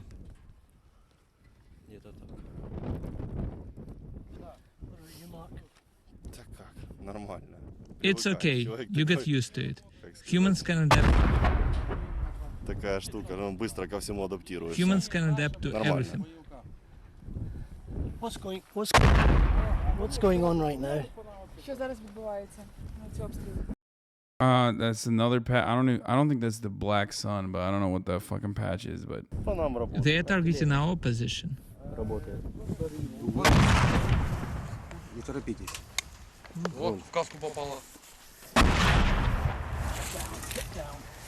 The shells begin to land all around us. Oh, the patch with the Thor's hammer on it and Futhark runes that spell out Thor mit uns, pretty clearly a play on Germany's Gott mit uns thing that was standard on German heraldry and armor until World War II. It's only meters away.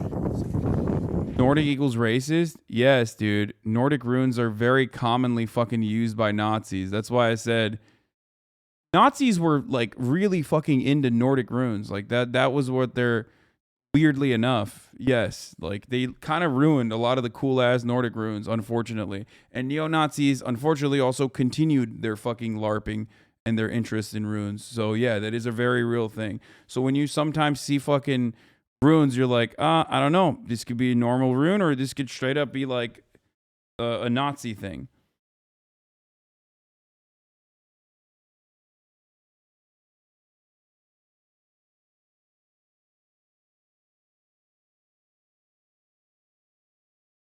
It's not always a Nazi thing, but...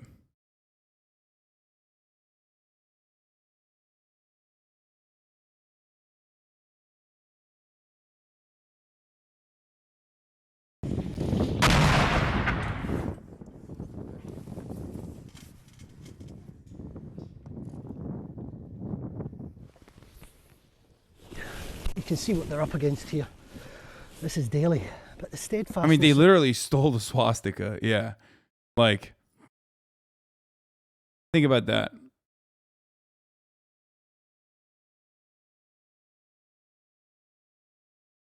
These men has been felt not just in Kharkiv, but around the world. They've had 4 weeks of this, and still they remain. The Russians haven't been able to break their lines, and This invasion might have come as a surprise to the rest of the world, but this is what they've been expecting and training for years. Just gonna go out and vandalize the standing stone lmao? No. Unable to move, the shelling is relentless.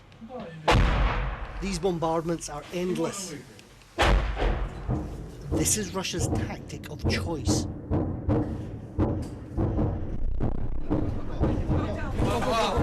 Is it really fair to write off Germanic Nordic heritage with anyone displaying runes equals Nazi plus Vikings are just cool? Dog, the dude in the fucking Nazi battalion wearing Nazi insignias like the Totemkopf also had runes like Viking runes, which the Nazis also like. Obviously, when I see a fucking Nordic dude with like runes or whatever tatted up, I don't think that like immediately I'm not like, oh, is this guy fucking Nazi? No, that's, you know, at a certain point, someone is walking, quacking, talking like a fucking duck. I'm gonna be like, well, that's not a chicken, okay?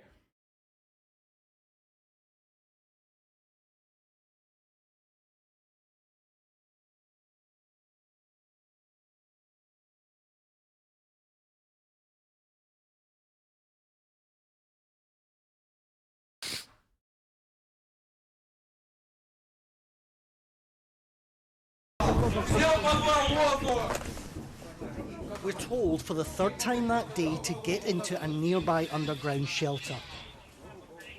Here, some sanctuary and a brief moment of respite for Vlad and Mark amid this unending chaos. It's funny because, like, I'm not even one of those fucking dudes who's like, oh, someone did this, that must mean they're a Nazi. But, like, doing this, bro, don't even talk to me until you bring me that fucking welding thing that I won. Oh, shit. Oh, yeah, you forgot again, didn't you? You fucking forgot again, You dude. could have texted me back. You didn't text me back. Wow. Oh, yeah, blame it on me, dude. He's never You don't even texted have me to back. face me about this. You have to face Marat. No, wait, is Marat pissed about it? No, Marat doesn't even know. I just wanted him to get it as a gift. But You're just angry. You're just taking out your political anger on me. yeah, no, there's a bunch of people. That's what Hasan does there's after. ironically, there's a bunch of people in the chat. You That's know what- that Zelensky is a Jew, right? You're echoing Russian propaganda. I know that Zelensky is a Jew. I don't think he's a Nazi. But if you fucking literally look at a Nazi battalion rocking Nazi merch and goes, you know, Zelensky is Jewish. So what? Obama is black. Does it mean that white supremacy doesn't exist in America? You dumb bitch. Shut the fuck up. You stupid fucking idiot. You dumb fucking bitch. Shut your stupid dumb mouth up. You Nazi defending motherfucker. God damn. Sorry, Austin. No, it's all good. I mean, you know, I was talking to my driver on the way over. Not my person, just my Wow, Uber. No, wow. my Uber driver. I wasn't paying attention to what was going on. I didn't have that driver today. It was just an Uber driver, okay, or a Lyft driver. he was complaining to me about mass. And I was like, yeah, brother. I don't know. Anyway, how's life going? Say, yeah, Obama, he was black. Racism is over. No, he was an Armenian guy. Oh shit! You should tell him you're coming to it. Well, I good didn't thing want you to say that. Good thing you didn't say I'm currently going to the address of a famous Turkish. I didn't want to say anything about it, but I could have guessed he was. I know now what I know the Armenian accent because I've taken a few. You know. Taking a few Ubers in Los Angeles. Yeah. Okay. There's a lot of Armenian drivers. It's true. But I was gonna guess.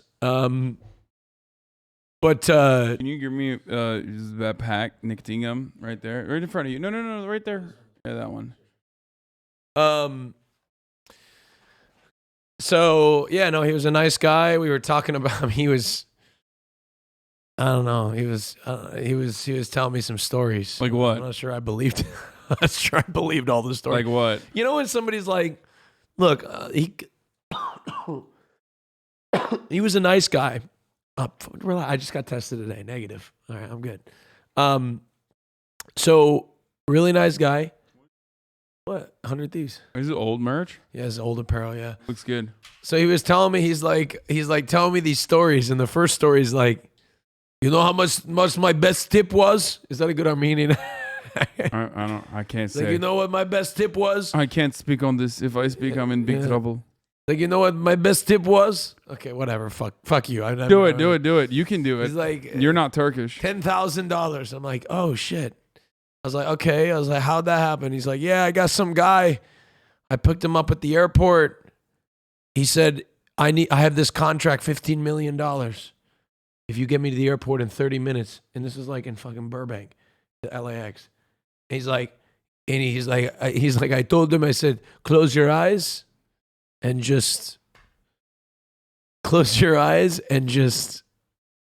anyway, I don't know if I believe it. How do you get to the airport? And he said, close your eyes. And then he told the guy, close your eyes, and just went. And he says he got them there from Glendale to LAX in 31 minutes at 6:45 in the morning on a weekday. I don't know if I believe it.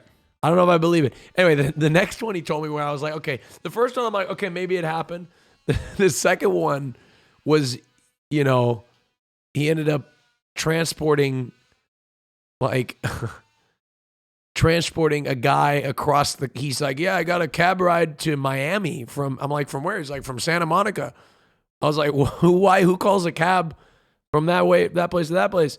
He's like, oh, they were transporting cocaine. I was like, what? Okay, I was like, no way that's way that's legit.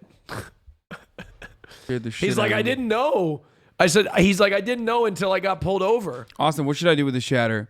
He goes, you know that Zelensky is Jew, right? You are echoing Russian propaganda. And then I was like, Obama is black. That doesn't mean there aren't fucking Nazis in America and white supremacy still exists. So what's his... So he goes, so how much Nazis are there, smart guy? You might see it clearer for USA. Why does he sound like this? Is he Russian? Russian? I don't know. I think he's Ukrainian. Hey, smart guy. I don't know. You know Donald Trump? There you go, dude. I mean, maybe that'll help you understand. Wait. What's the propaganda? What is he alleging? And also, the point is, like, I don't want to give them fucking guns. Smart guy. I don't want to give them guns, idiot. Okay? Wait, you don't want to arm Ukraine? No, I don't want to give guns to the fucking Nazis in America. Just like I've been saying, we shouldn't have given guns to the fucking Azov battalion, and or any kind of condition. If there was any first of all. Admittedly, I'm a much longer story. A little bit over my head with this one, I'll be honest with you. It's a bit above my pay grade. Yeah. It's a bit above my pay grade. Now, if we're talking about that new China Eastern crash. Listen, this motherfucker does not understand what is about to happen to his fucking country, and it's fine, There's a million examples of this. Look to any kind of involvement. Look up Operation Gladio, okay? That's one way for you to fucking comprehend what the fuck's going to happen to your country. Look up what has happened in Afghanistan. Look at Operation Cyclone, to just like look at any Latin American country and you will understand what is to come for Ukraine's future. And that's the best case scenario, okay? The best case scenario for Ukraine is if they are somehow able to, through a peace deal or a negotiation, make sure that the Russian forces leave the country, okay? And then Zelensky is seen as a weak leader after all the fucking courageous things that he did throughout the war. And then some fucking weirdo, psychopathic, right-wing nut job actually murders him. And then there is a coup d'etat, America-backed coup d'etat in Ukraine that basically turns the country into a fucking right-wing shithole, okay? Wait, you think U.S. would do that? Oh, I mean, for Ukraine, I thought we were on their side. What the fuck happened? What did I miss? I've been gone for like 2 days, and all of a sudden, the U.S. is putting in pro-Russian I feel like leaders. You don't. What the fuck no, happened? Not pro-Russian leaders, bro. I've been like, it's been 48 hours since I checked the news, dude, and all of a sudden, no, I know what happened. No, I know what happened. No, I know Reagan funded the Mujahideen soldiers. Yes, I know that all happened. But what I'm saying is called why them brave warriors. Said they were akin to the founding fathers. Okay, I know. I get all that. No, I know what the U.S. Do you think the Mujahideen at the time represented the entirety of the Afghan population? No, look, relax. Okay, I just didn't know. All right, I didn't know. It's above my pay grade. Yeah, I'm gonna stick to planes. Okay, I'm gonna stick to planes.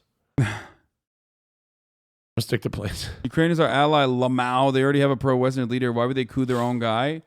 Because if their own guy makes the mistake of actually conceding to, do the right thing and concede on certain elements, Russia, and basically fucking pushes for a peace negotiation, a peace talk, and the populist far right attitude is fuck that. We should have fought all the way for every single inch of Ukrainian territory, including Crimea.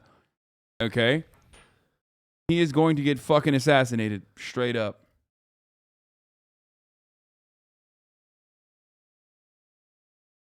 Yeah. I hope it doesn't happen. That is something that could happen, is what I'm saying. I'm not in the CIA. Are you kidding me? That'd be a pretty good plug, though. It's like, all right, Austin, just act dumb as fuck, and you're gonna get a bunch of secrets. I can get this good info. I can get this good info straight from Tucker Carlson. Don't need Twitch. Dude, you're a fucking idiot if you think this is in any way remotely similar to what Tucker Carlson's a Nazi, you fucking idiot. Anything he says, if he even talks about the Azov Battalion at all, anything he says about that is bullshit. He loves that shit. He wants Azov Battalion to be in America, okay? All right. I hope it doesn't happen. I hope you're right, chatter. I hope what I'm saying is like ridiculous, but that is, what I am fearful of. Okay. You can never beat Microsoft Flight Simulator. There's always a new destination. Always. No flight is the same. Really? No, it's true. A month into this war, Ukrainian confidence is growing, not weakening. While Russia stumbles, Ukraine stands firm. The Russians are pretty determined to break these lines. Are they going to get past here? Are they going to get past you and these men? I think no. We will not surrender Kharkiv. Our loved ones have got our backs. They won't get through here. You're defending Putin like Russia is still communist? Dude, fuck Vladimir Putin. He can suck my fucking left nut, dumbass. Not only is he not even communist or socialist, he's an anti-communist. He is a fucking psychotic, authoritarian, hyper-capitalist oligarch. Why the fuck would I defend him? Jesus fucking Christ, dude. You guys are so brain broken. I swear to God. Yo, listen, dumbasses. I have said time and time, not only have I said time and time again that the invasion is completely and entirely unjustifiable, I've also raised money for Ukrainian refugees. Shut the fuck up, okay? Please get out of this moronic black and white fucking attitude, okay? Where it's like you're either with us or without or against us. Shut the fuck up.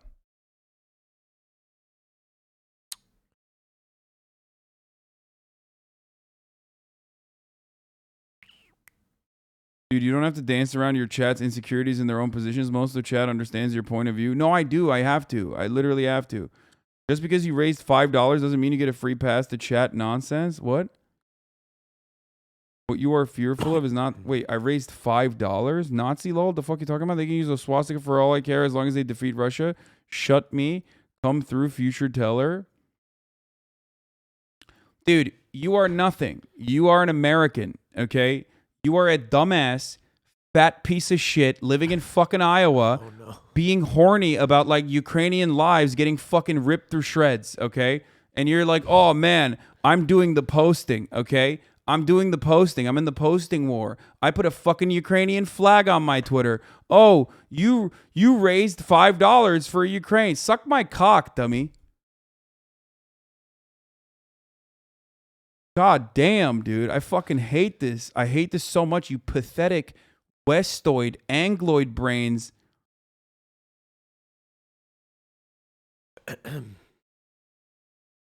Why Iowa, not Nebraska? Arkansas. Maybe Arkansas. Fuck. Sorry, Austin. Fucking liberals. You know what I mean? God, man. Can't get enough. They just can't stop.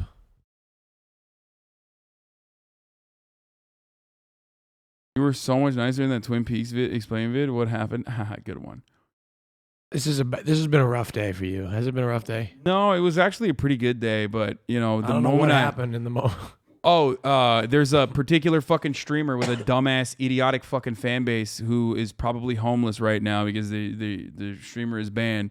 So there's more fucking moronic Nazi defenders in the chat than usual. And there's always a lot of Nazi defenders. I thought we had banned a big chunk of them, but you know. Yeah, that's probably why. Well, you know what you need? Come on. Drink it. I got my water right here. I got it right here. Hydration is key. There we go. That's now we can all relax. Tom Parker's most racist take yet? I'm giving it to you, swear now. Blammo!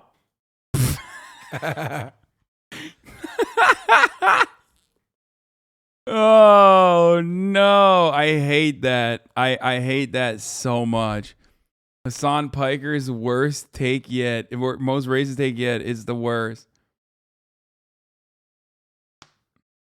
It's not unusual to be loved by anyone. What is this miss talking shit? Drink some water. All right, let's watch Hitler shit. I never thought I'd say that. What? You watched like history. You guys ready?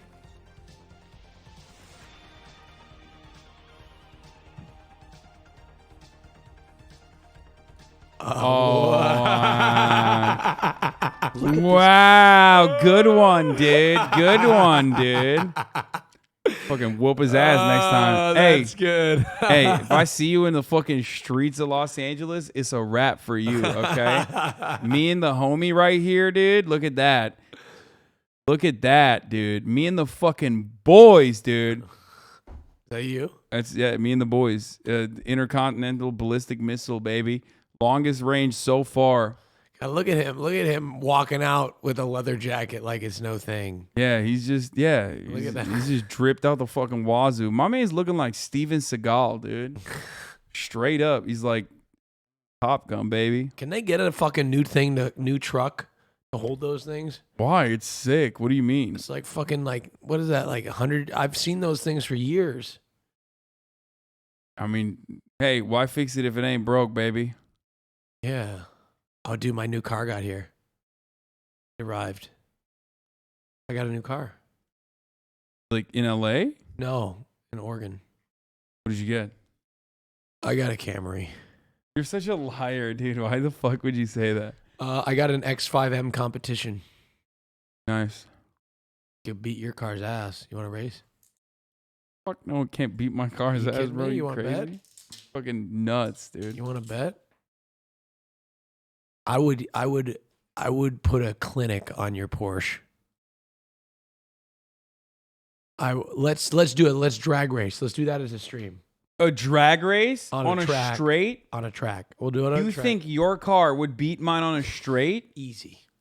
Wouldn't be close. I have an electric vehicle, dude. Are you insane? What, look up their stats on your car. Let's do it. I'll drag. There's like 3 cars I'm on the. gonna beat you. I in think a there's like soccer mom 3 car. cars on the planet that can beat mine on a straight. I'm gonna beat you in a soccer. And mom one of car. them is just the better version of the car I have. Chat. Who would win? Let's see the stats. Pull up your car. What kind of car you got? What kind of car you got? Okay, let's see. I have a Taycan 4S. Okay. 0 to 60. Okay. Taycan 0 to 60 with launch control. Oh, okay. Okay, now look up BMW X5M competition. It says 3.8 seconds. Is it going to be better? BMW X5M competition 0 to 60. I'll be very surprised. Oh, they have a comparison. Look at that. Oh, 3.7? Get the fuck out of here. No shot. No shot. I'll still beat you. This motherfucker thought. He's Wait. like, oh, Austin got an SUV. Yeah, I did. He's like, oh, there's no way. No shot. With a V8. Wait, where Easy. is it? Performance? Yeah. It doesn't say on it's this. It's like 3.8, 3.7. Oh, yeah, you're fucked, dude. You're fucked. It's the same. It's the same. I'll fucking blow you off the Dude, streets, I dude. would. I have launch control on mine too.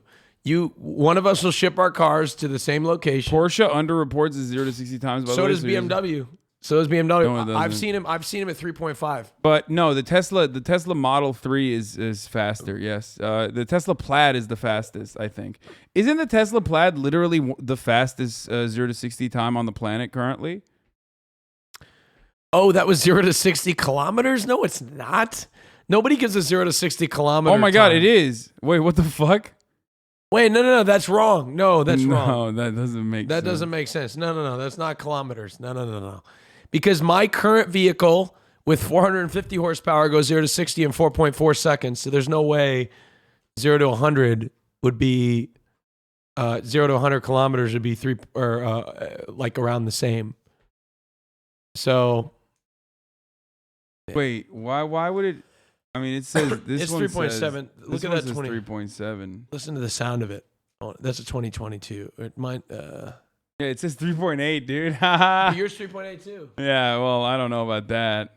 Oh man, I don't know about but that. But you know what brother. I'd do if we did a race? I'd tune it up a little bit. I'd tune it. Oh, you would tune it? I'd tune it just a little bit. Yep, I'd tune it up just a little bit. A quarter mile times on the 4S. Oh, you may beat me in a quarter mile. And then a quarter mile time on the X5M competition specs. Mm-hmm. All right, where is it? What's a quarter mile time? Estimated 0 to 60 is 3. Okay, quarter mile 11.9 seconds. What's your quarter mile? This is 0 to 60 3.4. It says. Oh, okay, all right. And then quarter mile. Quarter mile is 11.6. What's my quarter mile? 11.9. Bitch, get fucked. Yeah. Love listening to the 1% talking about their super expensive. It's because neither of us know anything about cars or care. I mean, I guess you know more about about cars. I don't know anything about cars and never drive. He drives like shit. I'm gay driving this sports car. Like the real threat is me and him. Me and him on a fucking. If we go to a racetrack. Hasan has to be scared. I'm not going to sideswipe him off the track. A Taycan beats BMW M5 would easily clap the X5 SUV, but it's an M. It's an M5. It's quite that Porsche was. No, it's just dead. Dude, I want to do that. Yeah, it's just dead. Maybe you would do that. It's just dead. Is that a Lotus? Okay, they weren't even trying. That's bullshit. They weren't trying. No, you just got fucking dunked on, dude. Whoa! What is a Rimac? A Rimac? X5 is like that. That's the M5. That's the M5. I doubt that's an M5. That's a lie. That's bullshit. Oh yeah, totally, dude. There's no way it beat it by that much. I just can't. I don't think so. I don't think it made it that much. Look at this is what's wrong with the leftist community. They get caught up in all the worldly belongings, and once they find money and never turn back. HasanAbi, I thought you were different, but I was wrong. This is fucking such a dumbass shit post there at Toxic SJW. Well, you know what? FYI, even just a Model 3 is faster than that. Not surprising. It's an electric vehicle. Electric vehicles have like one fucking thing that's insane. But you know what? Mine sounds cooler. Okay. That's true. You have You know that. how much pussy I could slam? 3.1 seconds 0 to 60. Tesla 3. I mean, you drove one. Dude, I would slam so much puss What? with that V8. What are you saying? Right I'm just being straight. Ew. I would slam. Is that what they say? I don't know. Slamming puss or slanging puss or whatever they say. Slanging puss. There's a drag strip open to the public on Thursdays in Irwindale. What the fuck is that? Austin says you slam no puss. You would be correct, sir. I do not slam any puss.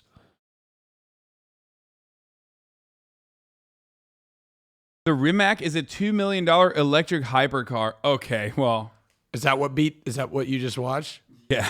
Oh, okay. So the $2 million car beats the fucking Taycan and the BMW. Yeah, that's. I mean, it was not even a competition. It's like not even funny. Like, 5. That's good. Oh, yeah. It sounds so good. Like musical instruments. It does sound really good. You do have that. These cars will always and forever have that. The new Model X SUV Plaid does 0 to 60 in 2.5 seconds. That is disgusting. It's almost like cheating. It's like inflation. Yeah. It's No, like, no, it's like- electric vehicles is cheating for sure. It's like cheating. It's like doesn't even. It's not even fair. It's like, okay, you could go 0 to 60 in like half a second if you wanted to with electric vehicles. Yeah, It's I mean, cheating. it's just way more torque. It literally fucking destroys your. It gets to a point where it's just not practical anymore. You know what I mean? Yeah. It's cheating. That's all I'm saying. Anyway, it's about to be humbled. Let's do this drag race. It's quick that Porsche was. Now it's just dead. Who's gonna be laughing when you're stuck on the side of the It's road just dead. because you couldn't find a fucking charging station? Okay, dude. Well, I have fucking two in my house now. We're good. Yeah. He was charging his phone with his fucking iPhone charger. Whoa! We'll have to find a racetrack near a Costco so Hasan can recharge. It was neck and neck at first. It was quite interesting, that was. But then this just did its thing. Hey, Porsche, you did a good job there. We were neck and neck off the line. Yeah, this was a nice launch. So then what exactly happened? Well, the remote one. To It plug your completed the car same into your fucking. He's still USB. ripping it. I'm watching the video. He's still ripping into me because he found out that my car would smoke his car that he just got. So now he's still like, oh man, how are you gonna charge your car, dude? Well, have fun spending $7 million on gas this year. Dude, I filled it up twice in the last couple weeks, and it was like 115 and 105 for the full tank. Actually, not that bad. It's a 20-gallon tank. Well, I saw on TikTok. Oh, because you're in fucking. You don't have California. Oh yeah, we don't have gas tax. You don't have the gas tax in California. Unbelievable, by the way. And guess what? Every time you go to a gas station, a very friendly individual comes and pumps your gas for you in every gas station in Oregon. Dude, I'm from New Jersey. You know, yeah. I fucking, I don't like it, but those people that pump gas are the nicest people ever. They're fantastic. I don't know why in New Jersey you have to From New Jersey? Just plug your car into Wait, in-car you USB. admitted it? You're from New Jersey? I mean, I've fucking lived in New Jersey. You know what I mean? You're from Shut the New fuck up, Jersey. Chad. Oh God, I literally somebody clipping and I shipping. literally argued against this for like 3 hours today. Wait, and that now you weren't from New Jersey? Yeah. Oh, wait, why? Where'd you say you were from? Turkey? Well, no, yeah. I said I'm from Istanbul? Turkey. I lived for the longest period of my life. I lived in Turkey, still to this day, 18 years. True. And then I lived for 1 year in Miami, in Florida, Coral Gables. Yeah. And then for 3 years, I lived in New Jersey. Okay. And so other than Turkey, the longest place I've ever lived is Los Angeles. Yeah. And I also own a house here now. So I was like, am I still a transplant? I don't know. I feel like I can now say I'm from Los Angeles. I'm a LA guy now. And people were just saying that, like, no, you're from New Jersey. And I mean, it just feels weird to admit it. Like, I mean, fuck New Jersey, obviously. That's one reason. You're an LA guy. You carry yourself like an LA guy. I don't know. But you can take the man out of Jersey, but you can't take the Jersey out of the man. I mean, yeah, that's Dude, true. LA isn't even from LA, okay? That's how fucking... There's no such thing. LA isn't even a local. Everybody's from somewhere else. Only Turkey you were living at was a Jersey Mike's broski. What? Doesn't even make sense. What would you say? You're a Oregonian? Yeah, I'm an Oregonian. You're oregano? I'm an Oregonian. Where's your license from? That's the big question.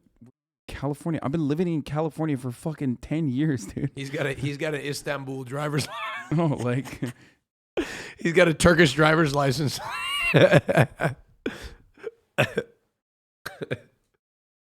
He's got Istanbul plates. It's registered to Istanbul. Oh man. Anyway, New Brunswick hub city for life. Oh my god. I grew up in Florida, but now I've lived in New York City for longer than I've lived in Florida. I'm a New Yorker. Yeah, that's what I think. That's how it works, I think. You're from Turkey, dog. I legit pay 13 cents kilowatts for a 94 kilowatt battery you're taking that costs $12.22 to fill up and go 200 plus miles.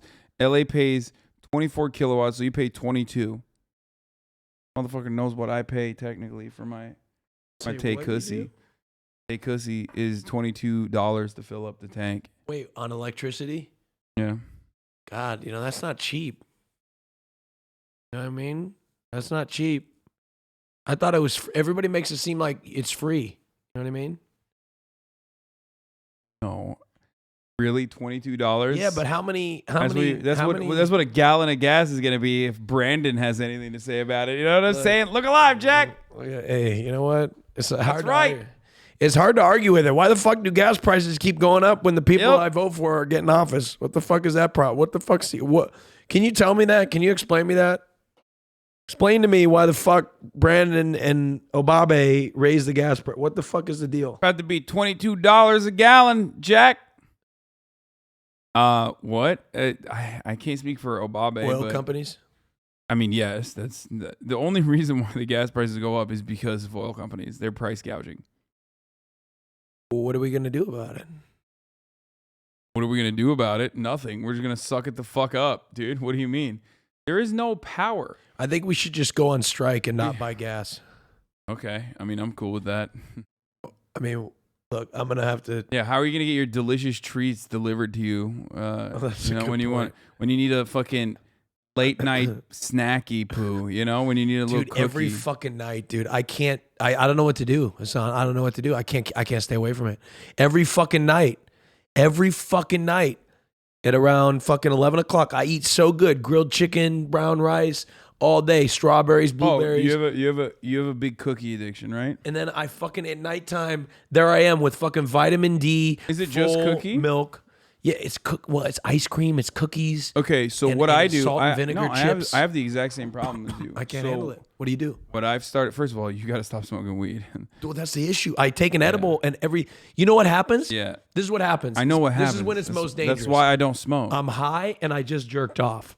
That's why I don't smoke. It's the worst combination. That's why I don't smoke. Okay, when you're high and you just jerked off, it's over, man. You don't give a fuck. You're like, no, it's not. I don't need it's to get not laid. over. It's not over. I'm gonna explain to you what you're supposed to do. Okay.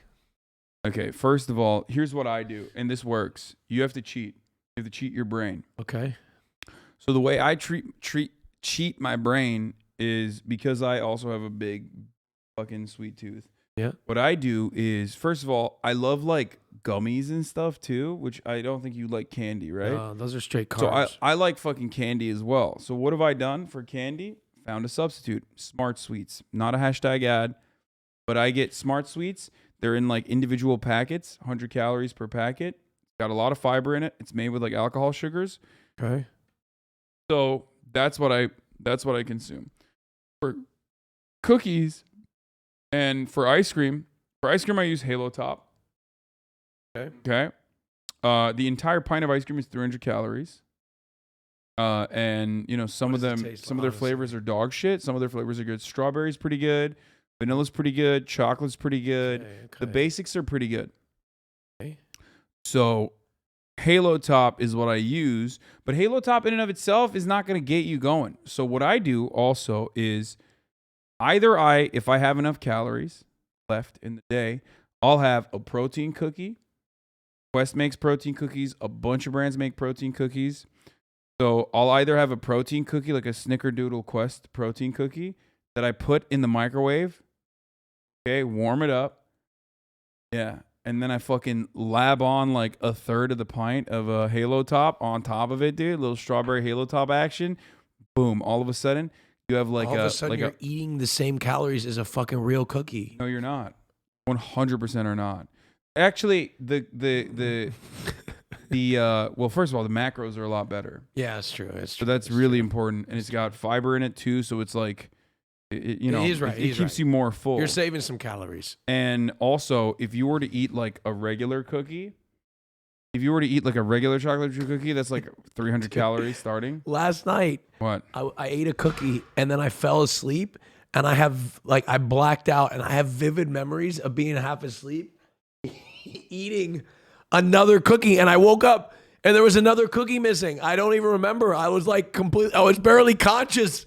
I was half asleep Bro. Another cookie. I don't know what the fuck happened. Bro, you're literally talking to a dude who has such a fucking sweet tooth that like I've had sugar hangovers, dude. Like I eat sweets till I hurt. Yeah. Like till my tongue hurts. It's like bitter. I'm like, ew, Dude, like I have diabetes. Salt and vinegar chips are my other vice. I can't. That one's really easy too. There's Quest chips. I know, but salt and vinegar Quest chips, they're the fucking. The salt and vinegar chips are the fucking best, and I can't handle it. And there's like 100. There's like a day's worth of fat in like 3 chips. Do you think you have an eating disorder? What? No. What the fuck? No, we're just fucking Americans. I mean, No, I do binge eat. Like I do have an eating disorder, but I manage it. Like when I describe to you what I do as healthy eating, that's not an eating disorder. It's the opposite. But yeah, I just got to stop. Or my trainer told me I could just hit the treadmill because I don't gain any weight. I just don't like get leaner. I want to get a little leaner, like 5 pounds leaner. But they just dude, you said are run a little bit. You more. are British at heart if you eat salt and vinegar chips, bro.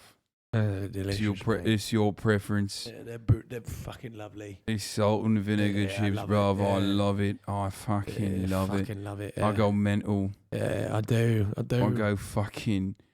go mental, bruv. I do. These crisps. Fucking love them, mate. Decadent. Yeah. Decadent, delicious. Yeah, that's right. Beautiful, stunning crisps, mate. It's pang. Right. It's pang. It's pang. It's pang. It's a pang thing. I don't think they call chips pang, do Yeah, they? they do. They call women pang, don't they? Don't fucking know. There's somebody in the UK that's awake right now. Don't fucking know. There's right somebody now. that's awake miserably at 3 o'clock in the morning for some reason. They can't go to sleep. And I fuck it out. What the hell's going on? Yeah, it's the Pangus munch, bro. Fuck. Why am I Salt up this and late vin. in the UK? Salt and vin is underrated. Yeah, it's Underrated fucking- crisp flavor. Oh, it's fucking 4:41 a.m. in the UK right now. It's 2 a.m. Bruv, what? You guys have lost all track of time. I've heard like multiple different. It's 2 a.m. It's about to be. You know what time it is, actually. It's time for the top of the hour, every hour ad break. That's right. That's fucking right, bruv. That's so That right. clock has just ticked. Oh, shit. That's back when me and Will were both fucking shredded, dude. We were so much more jacked. Dude, you guys must have fucking gotten to the club and it was over. Look at the vascularity. God damn, dude. I was vascular as a motherfucker. You guys must have like been at the. You guys must have fucking. I look like a baby. Like I actually have aged, not gracefully. And that's what this tells me. What are you talking about? I feel like you I look the same. Your hair's just longer. I feel like I look a little bit different. No, like Hasan at his most annoying and silliest when he does his British accent. It's not annoying. You fucking busted. I'm not horny. What the fuck? He's not my type. He never has been. Yeah, never. Yeah, Never has famously. been. Famously. He's the 1 minute ad break now, bruv. People know my type. Literally, I have a type, and Hasan knows it too. Twinks, muscle twinks. Not muscle. Okay, maybe a little bit. You love muscular twinks. You think so? Like twinks that can like. I like femboys too. Yeah, fuck yeah. Everybody loves femboys. Yeah, you do. You love fucking femboy bottoms. Like you love like perma bottoms. I fucking like guys wearing skirts, it. perma bottoms. Yeah. Like never topped in their life. No. Hell yeah, fuck yeah, femboys. I think it's great. I think it's fantastic. We're gonna make America gay again, folks. God. Facial hair, yay or nay? With you? Yeah, for sure. No, not with me. I'm saying in general. What's your preference? Oh no, I don't like facial hair on guys. Maybe a little bit of He said stubble. Will has better nips than you. Thanks, man. I mean, that's a weird thing to notice. Say. Will also was like better. He had lower body fat. We did a body off back in the day. Oh, that's such a bro thing to do. Yeah, we did a body off. I mean, toxically masculine. Fuck yeah, dude. What is this? He cannot get away with it? Of course. Oh. I tweeted from your account once. Remember that? Oh, God, that was. Oh, yeah. That was hot. That was really Is hot. this allowed? Can we watch this? Yeah, I was on my stream. I don't fucking know. Someone said that there was a TOS moment on your stream. Oh yeah, her boobs almost came out of her shirt.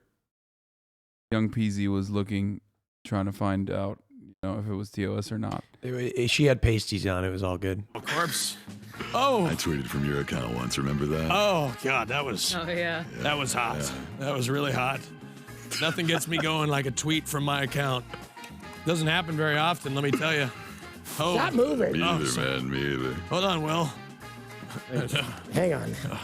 How'd that oh feel? my goodness. This is really tough. Not really my. Whoa. Hang on. Let me get you locked in. Oh, I How'd messed that up feel? this. That was great. That feel good? Yeah. It didn't feel Yo, Hasan unnatural? said this was his best show he's ever been on. That's true. I did say that. So we're going to bring him on again. I was lying to him. You know who I want to bring you on with? Who? Stavros and Noah Miller. Dude, wouldn't that be fucking... Be fine. That'd be fuck. He always reacts like he's always yeah, sure. Yeah. Oh my God, it fell out. All right, I gotta tighten it. Hold on. We're so close. Oh my God. We're so close to getting it. Okay. Is it in yet? No, hang on. Wait 1 minute. All right, we're almost there. there. We go. And then this side's got to be tightened again. Oh, okay, there you go. My goodness. Oh, God. Oh, it off. completely fell out. Okay. Oh, corpse. Oh. I've never bought him before.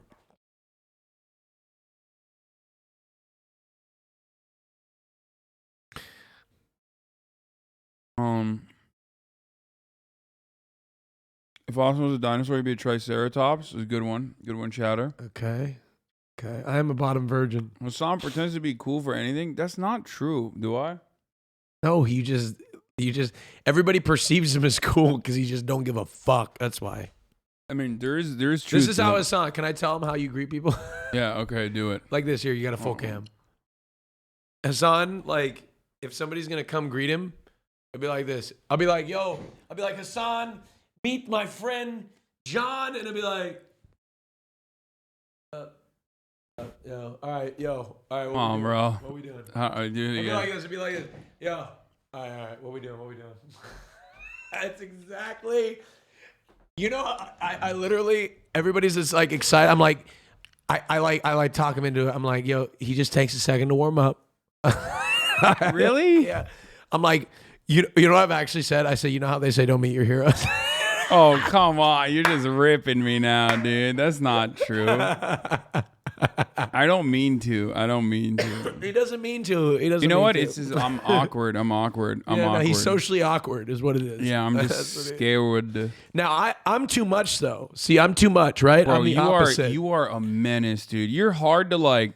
break away from a conversation. Sometimes you're hard to go out with. Really? Honestly. Why? Because, like, let me tell you guys something, okay?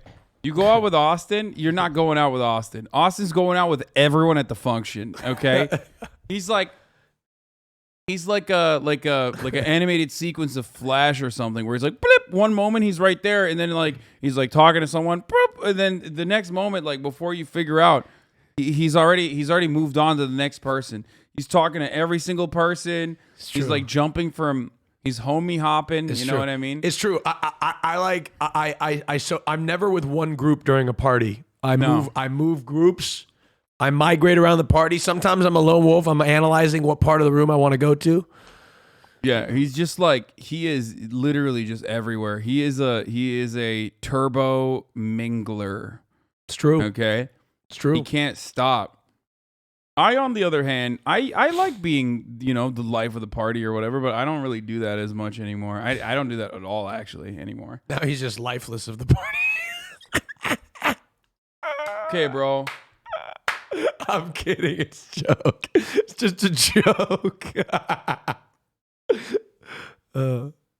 Wait, you upset? Is that No, I don't care. It's because I fucking stream nonstop. I know he doesn't want to socialize. The worst thing is, it's not that I don't want to socialize, but because I stream nonstop, basically, it's gotten to a point where like every time I go outside, every time I go out, every time I'm like, I don't know, socializing with people, they're always like, "Oh, what are you doing? What have you been up to?" It's like streaming.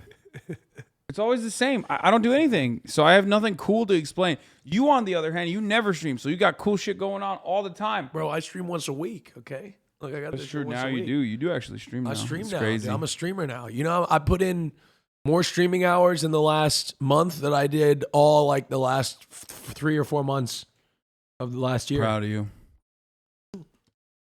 So, and then people will be like, "What's up? Why you look like that?" I'm like, "I'm tired." How you doing? How you feeling? I'm tired. But dude, it doesn't matter. Your mojo, like your aura, dude, women just love you, man. They do. Talking about, dude. They just do. I'm not gonna say it. They just do. Hey, don't forget about that time we went camping and spent the whole time playing Zelda. That's true. That was sick. That was a lot of fun. Wait, when did you do that? I didn't play Zelda though. I played Disco Elysium. Mm-hmm. Yeah, G4 brought me back to life.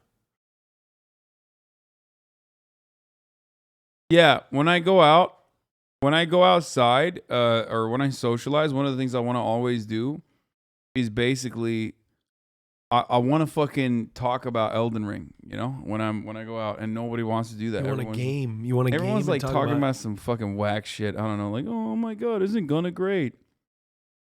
Is it what? Isn't Gunna great? Oh, look at this performance. I'm like, yo, fuck Gunna. I don't get that. I don't really get that either. I mean, no disrespect, like whatever, he's great, but like, I want to fucking talk about Elden Ring, you know? I don't want to talk about. I'm gonna talk about Elden Ring. That's what I'm gonna do. I kind of want to talk about planes, to be completely honest with you. I just can't find a suitor. You know? What do you talk about when you talk to people when you're live? Or when not I'm live? alive? When you're fucking streaming? Well, not yesterday streaming. I talked to What am this. I doing? I talked to this gentleman on the plane yesterday. He was my seat partner, and we talked about the housing market. We talked about like interest rates going up and how like he talked about he worked on Wall Street. He was an investment banker on Wall Street, and he started many businesses. And then that was my conversation. I talked with the gentleman that always picks me up from the airport. We went to a nice Italian. He took me to a nice Italian pizza joint on the way up to the hotel. Wait, what? He went Taste of Italy. You know, Taste. The fuck? Did you guys fuck? Like, what's going on? No. Took me out to a No. nice Italian dinner. We had a slice of pizza together. Bro, that's what happens when you fly first class, boys. You know what? The guy next to you is like, yeah, I'm a fucking mogul. I accidentally insulted my Uber driver. Say. Well, I told him, I said, there's a lot of Armenian Uber drivers. I said, it's interesting. I didn't know. No, dude. And he's like, what do you mean by that? I was like, oh shit. What am I supposed to say? Is that racist to say that? Austin to the Turk moment, boys. I was like, I just said I've met a lot. Is that a racist thing to say? I mean, it's fucked up. Wait, why? Why is that?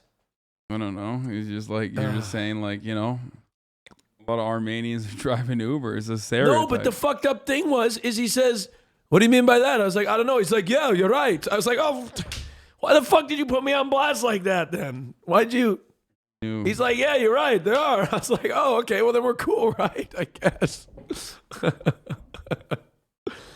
He was testing me. He's testing me. And then he like smiled. He was just trolling me. Yeah, I mean, put Mexicans in that situation and then, relive it through your head and you'll understand. Oh. Whoopsie. Yeah. Well, I'm going along here, Yeah, I didn't know Austin was a racist. Yeah, he was. He is, yeah. Only against Armenians. No, the Armenians and especially older Armenians in fucking Los Angeles are like kind of right wing too. Yeah. A lot of, or very woke and nothing in between.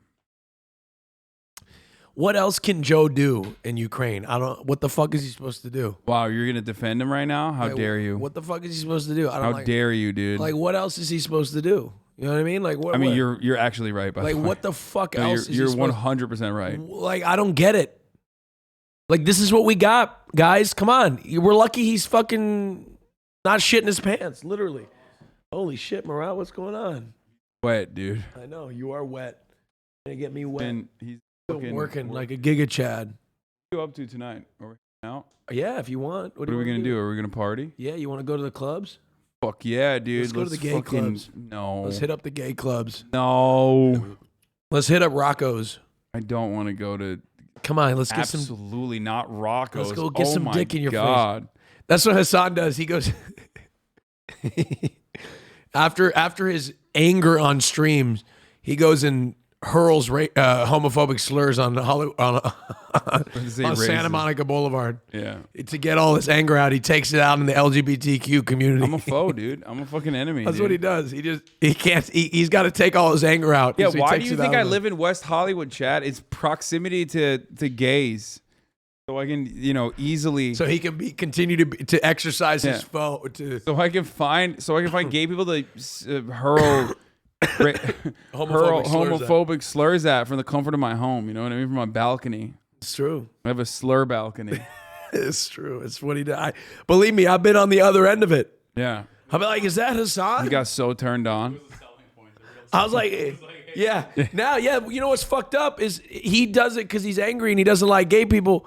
And then now he's got a crowd of he's got fans. They all they're clapping. They're ready for it. Yeah. Everybody likes it. Keep your enemies close. Exactly. That's what happens. Yeah. Me when he called me when he was homophobic. You should know it runs in the family, right? Oh wow, wow! He's being Turkophobic. Yeah. Get him. Being Turkophobic. Murad is an ally. He is an ally. I saw Murad at the gay club alone. It was kind of weird. I was like, "What's going on, Murad?" What are you saying right now? He's just making joking. shit up. I'm joking. He wasn't.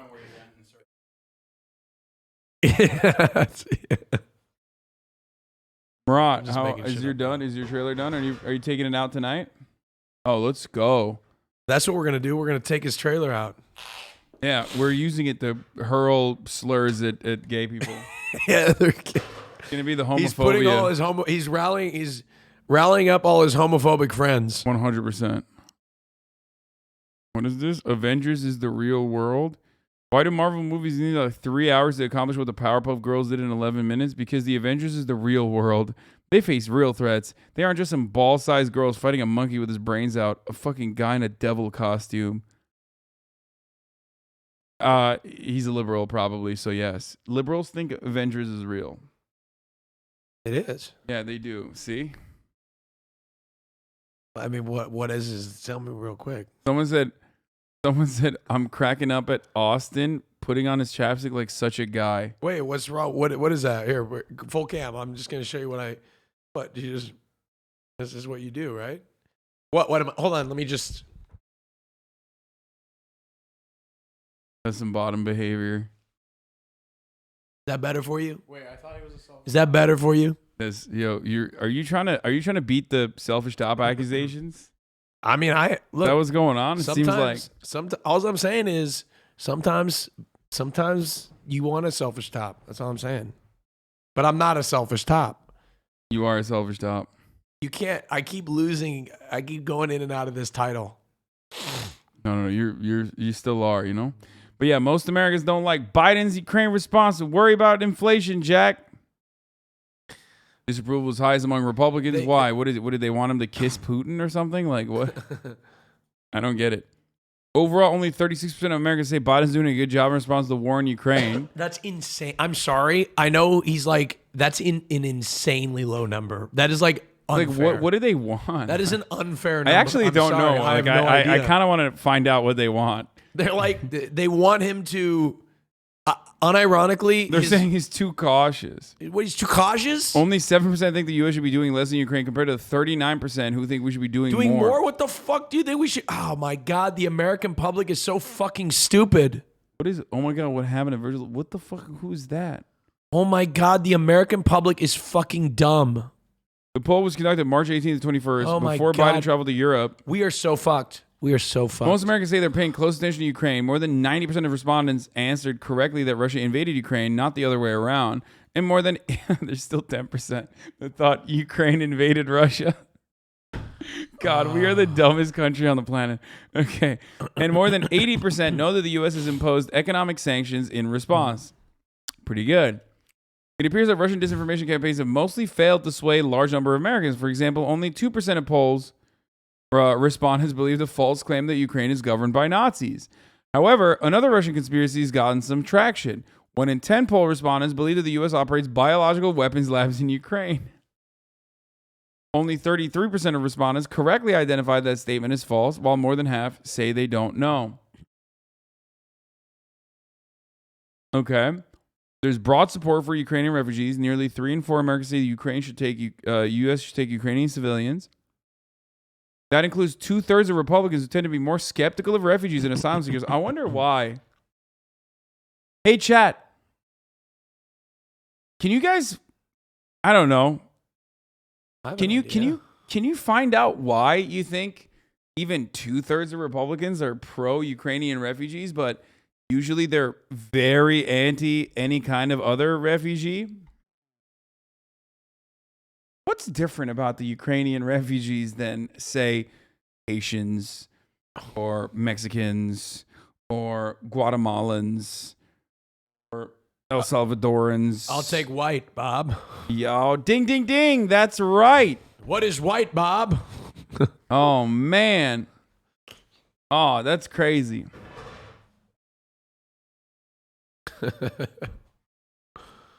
Yeah, I wonder what that's about.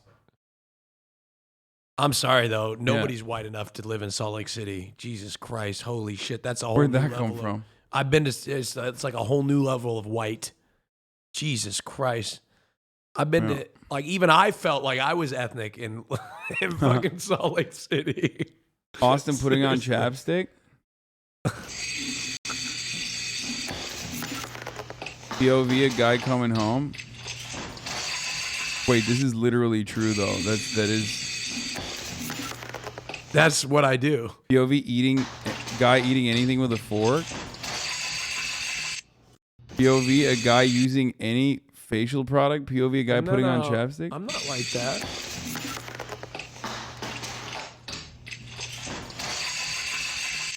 No. POV, a guy putting on moisturizer. I've never put on moisturizer. Well, so. that's why. You gotta have you gotta take care of your skin.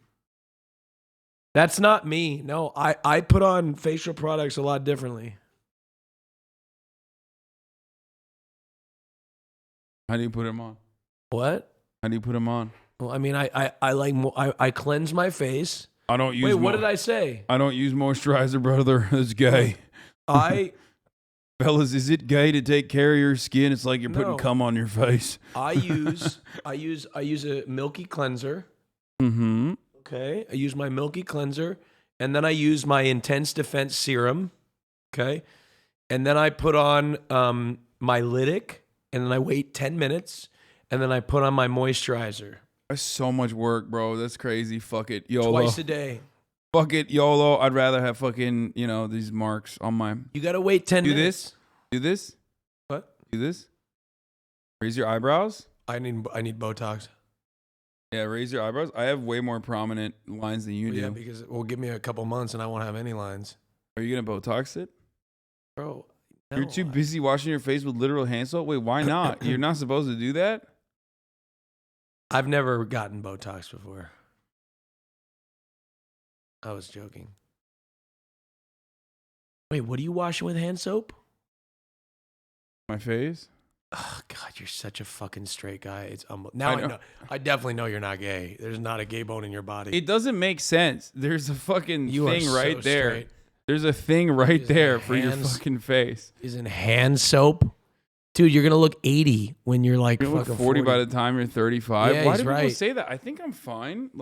No, but see, the problem is Hasan is one of those people. I feel like my skin's fine. You know, he's what I one of mean? those guys that like fucks up his face, but it somehow makes him look better looking. I think my face is fine here. Like he fucking dries it out. He gets more lines. It makes him look distinguished. And they're like, oh my God, he's like better looking because of it. You know what I mean? Is that not fine? I feel like it's fine. Yes, I mean it's fine, but here, hold on. Don't look at my skincare routine. Here, we're gonna zoom in. Probably get better. You just got good genetics. I mean, it could be better. How? What could make it better? Oh, you could use a serum. No, I mean like what is the problem? What is the issue? There's no issue. There's really no issue. There's really no issue with your skin. There's more issues with my skin, and I take care of it. But I've got bad acne problems. So, you got a better jawline than me. You have a great jawline. I don't know what you're talking about. Getting a little Rotating light alert. Rotating light alert. Kim Jong-un just killed Margit the Fell Omen and is quickly progressing through Elden Ring. What are your thoughts on this?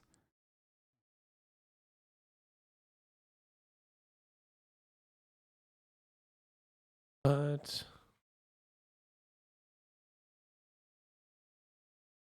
I mean, Cetaphil is kind of. Oh shit! Get rid of the acne scars? That's new. That actually happened recently.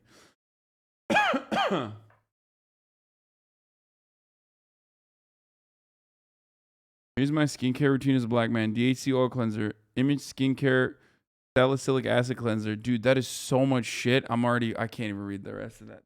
Crazy. I have no idea what's going on there. That is insane, dude. Nice bathroom. Only nice because of all the fucking skincare products you have in it.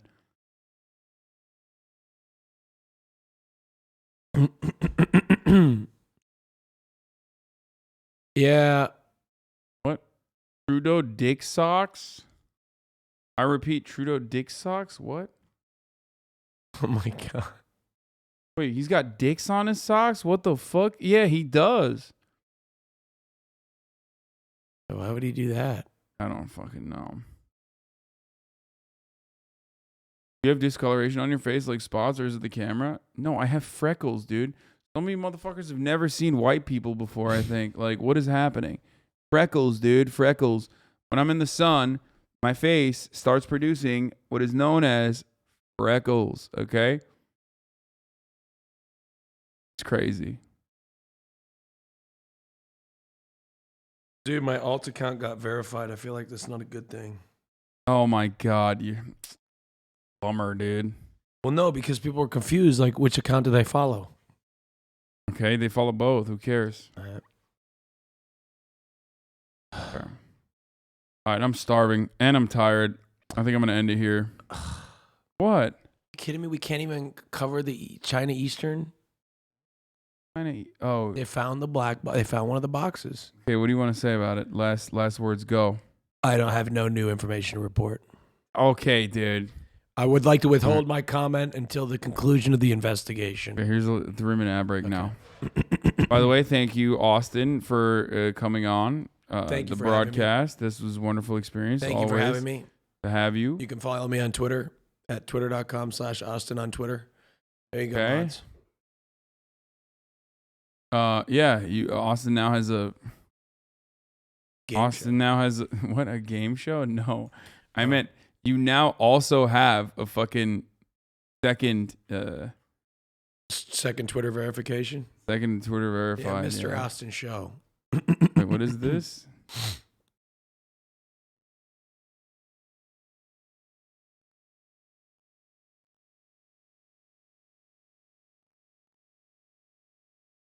Okay. Anyway, boys, girls, MBs, I will see you tomorrow, okay? I'm gonna go eat some food, hang out. Live my life a little bit. Okay? Make a third account, Austin, you pussy. Anyway, bye, guys. Account where I could just like gay porn. You need that? I don't think you need that. I mean, there's times I want to follow somebody, but I can't because everybody will see it. Okay, on that note, we're out. Peace, guys. Stunlock to the topic just begun. There he is again, Hasan is streaming. Hasan is streaming. There he is again, Hasan is streaming. Hasan is streaming. Reviewing the P.O. box, Uncle Uyghur's face. Sudden discord agitprop, great names take embrace. Tiny Bernie Sanders, LGBTQ Air Force. The hole left at your fingertips, Ane at your door. H3 crowded debate, the Young Turks online show. 3 full fucking years of this, plenty more to go. 90-day fiance talks of champagne bourgeoisie. A Trump rally live reaction, a mass riot at DC.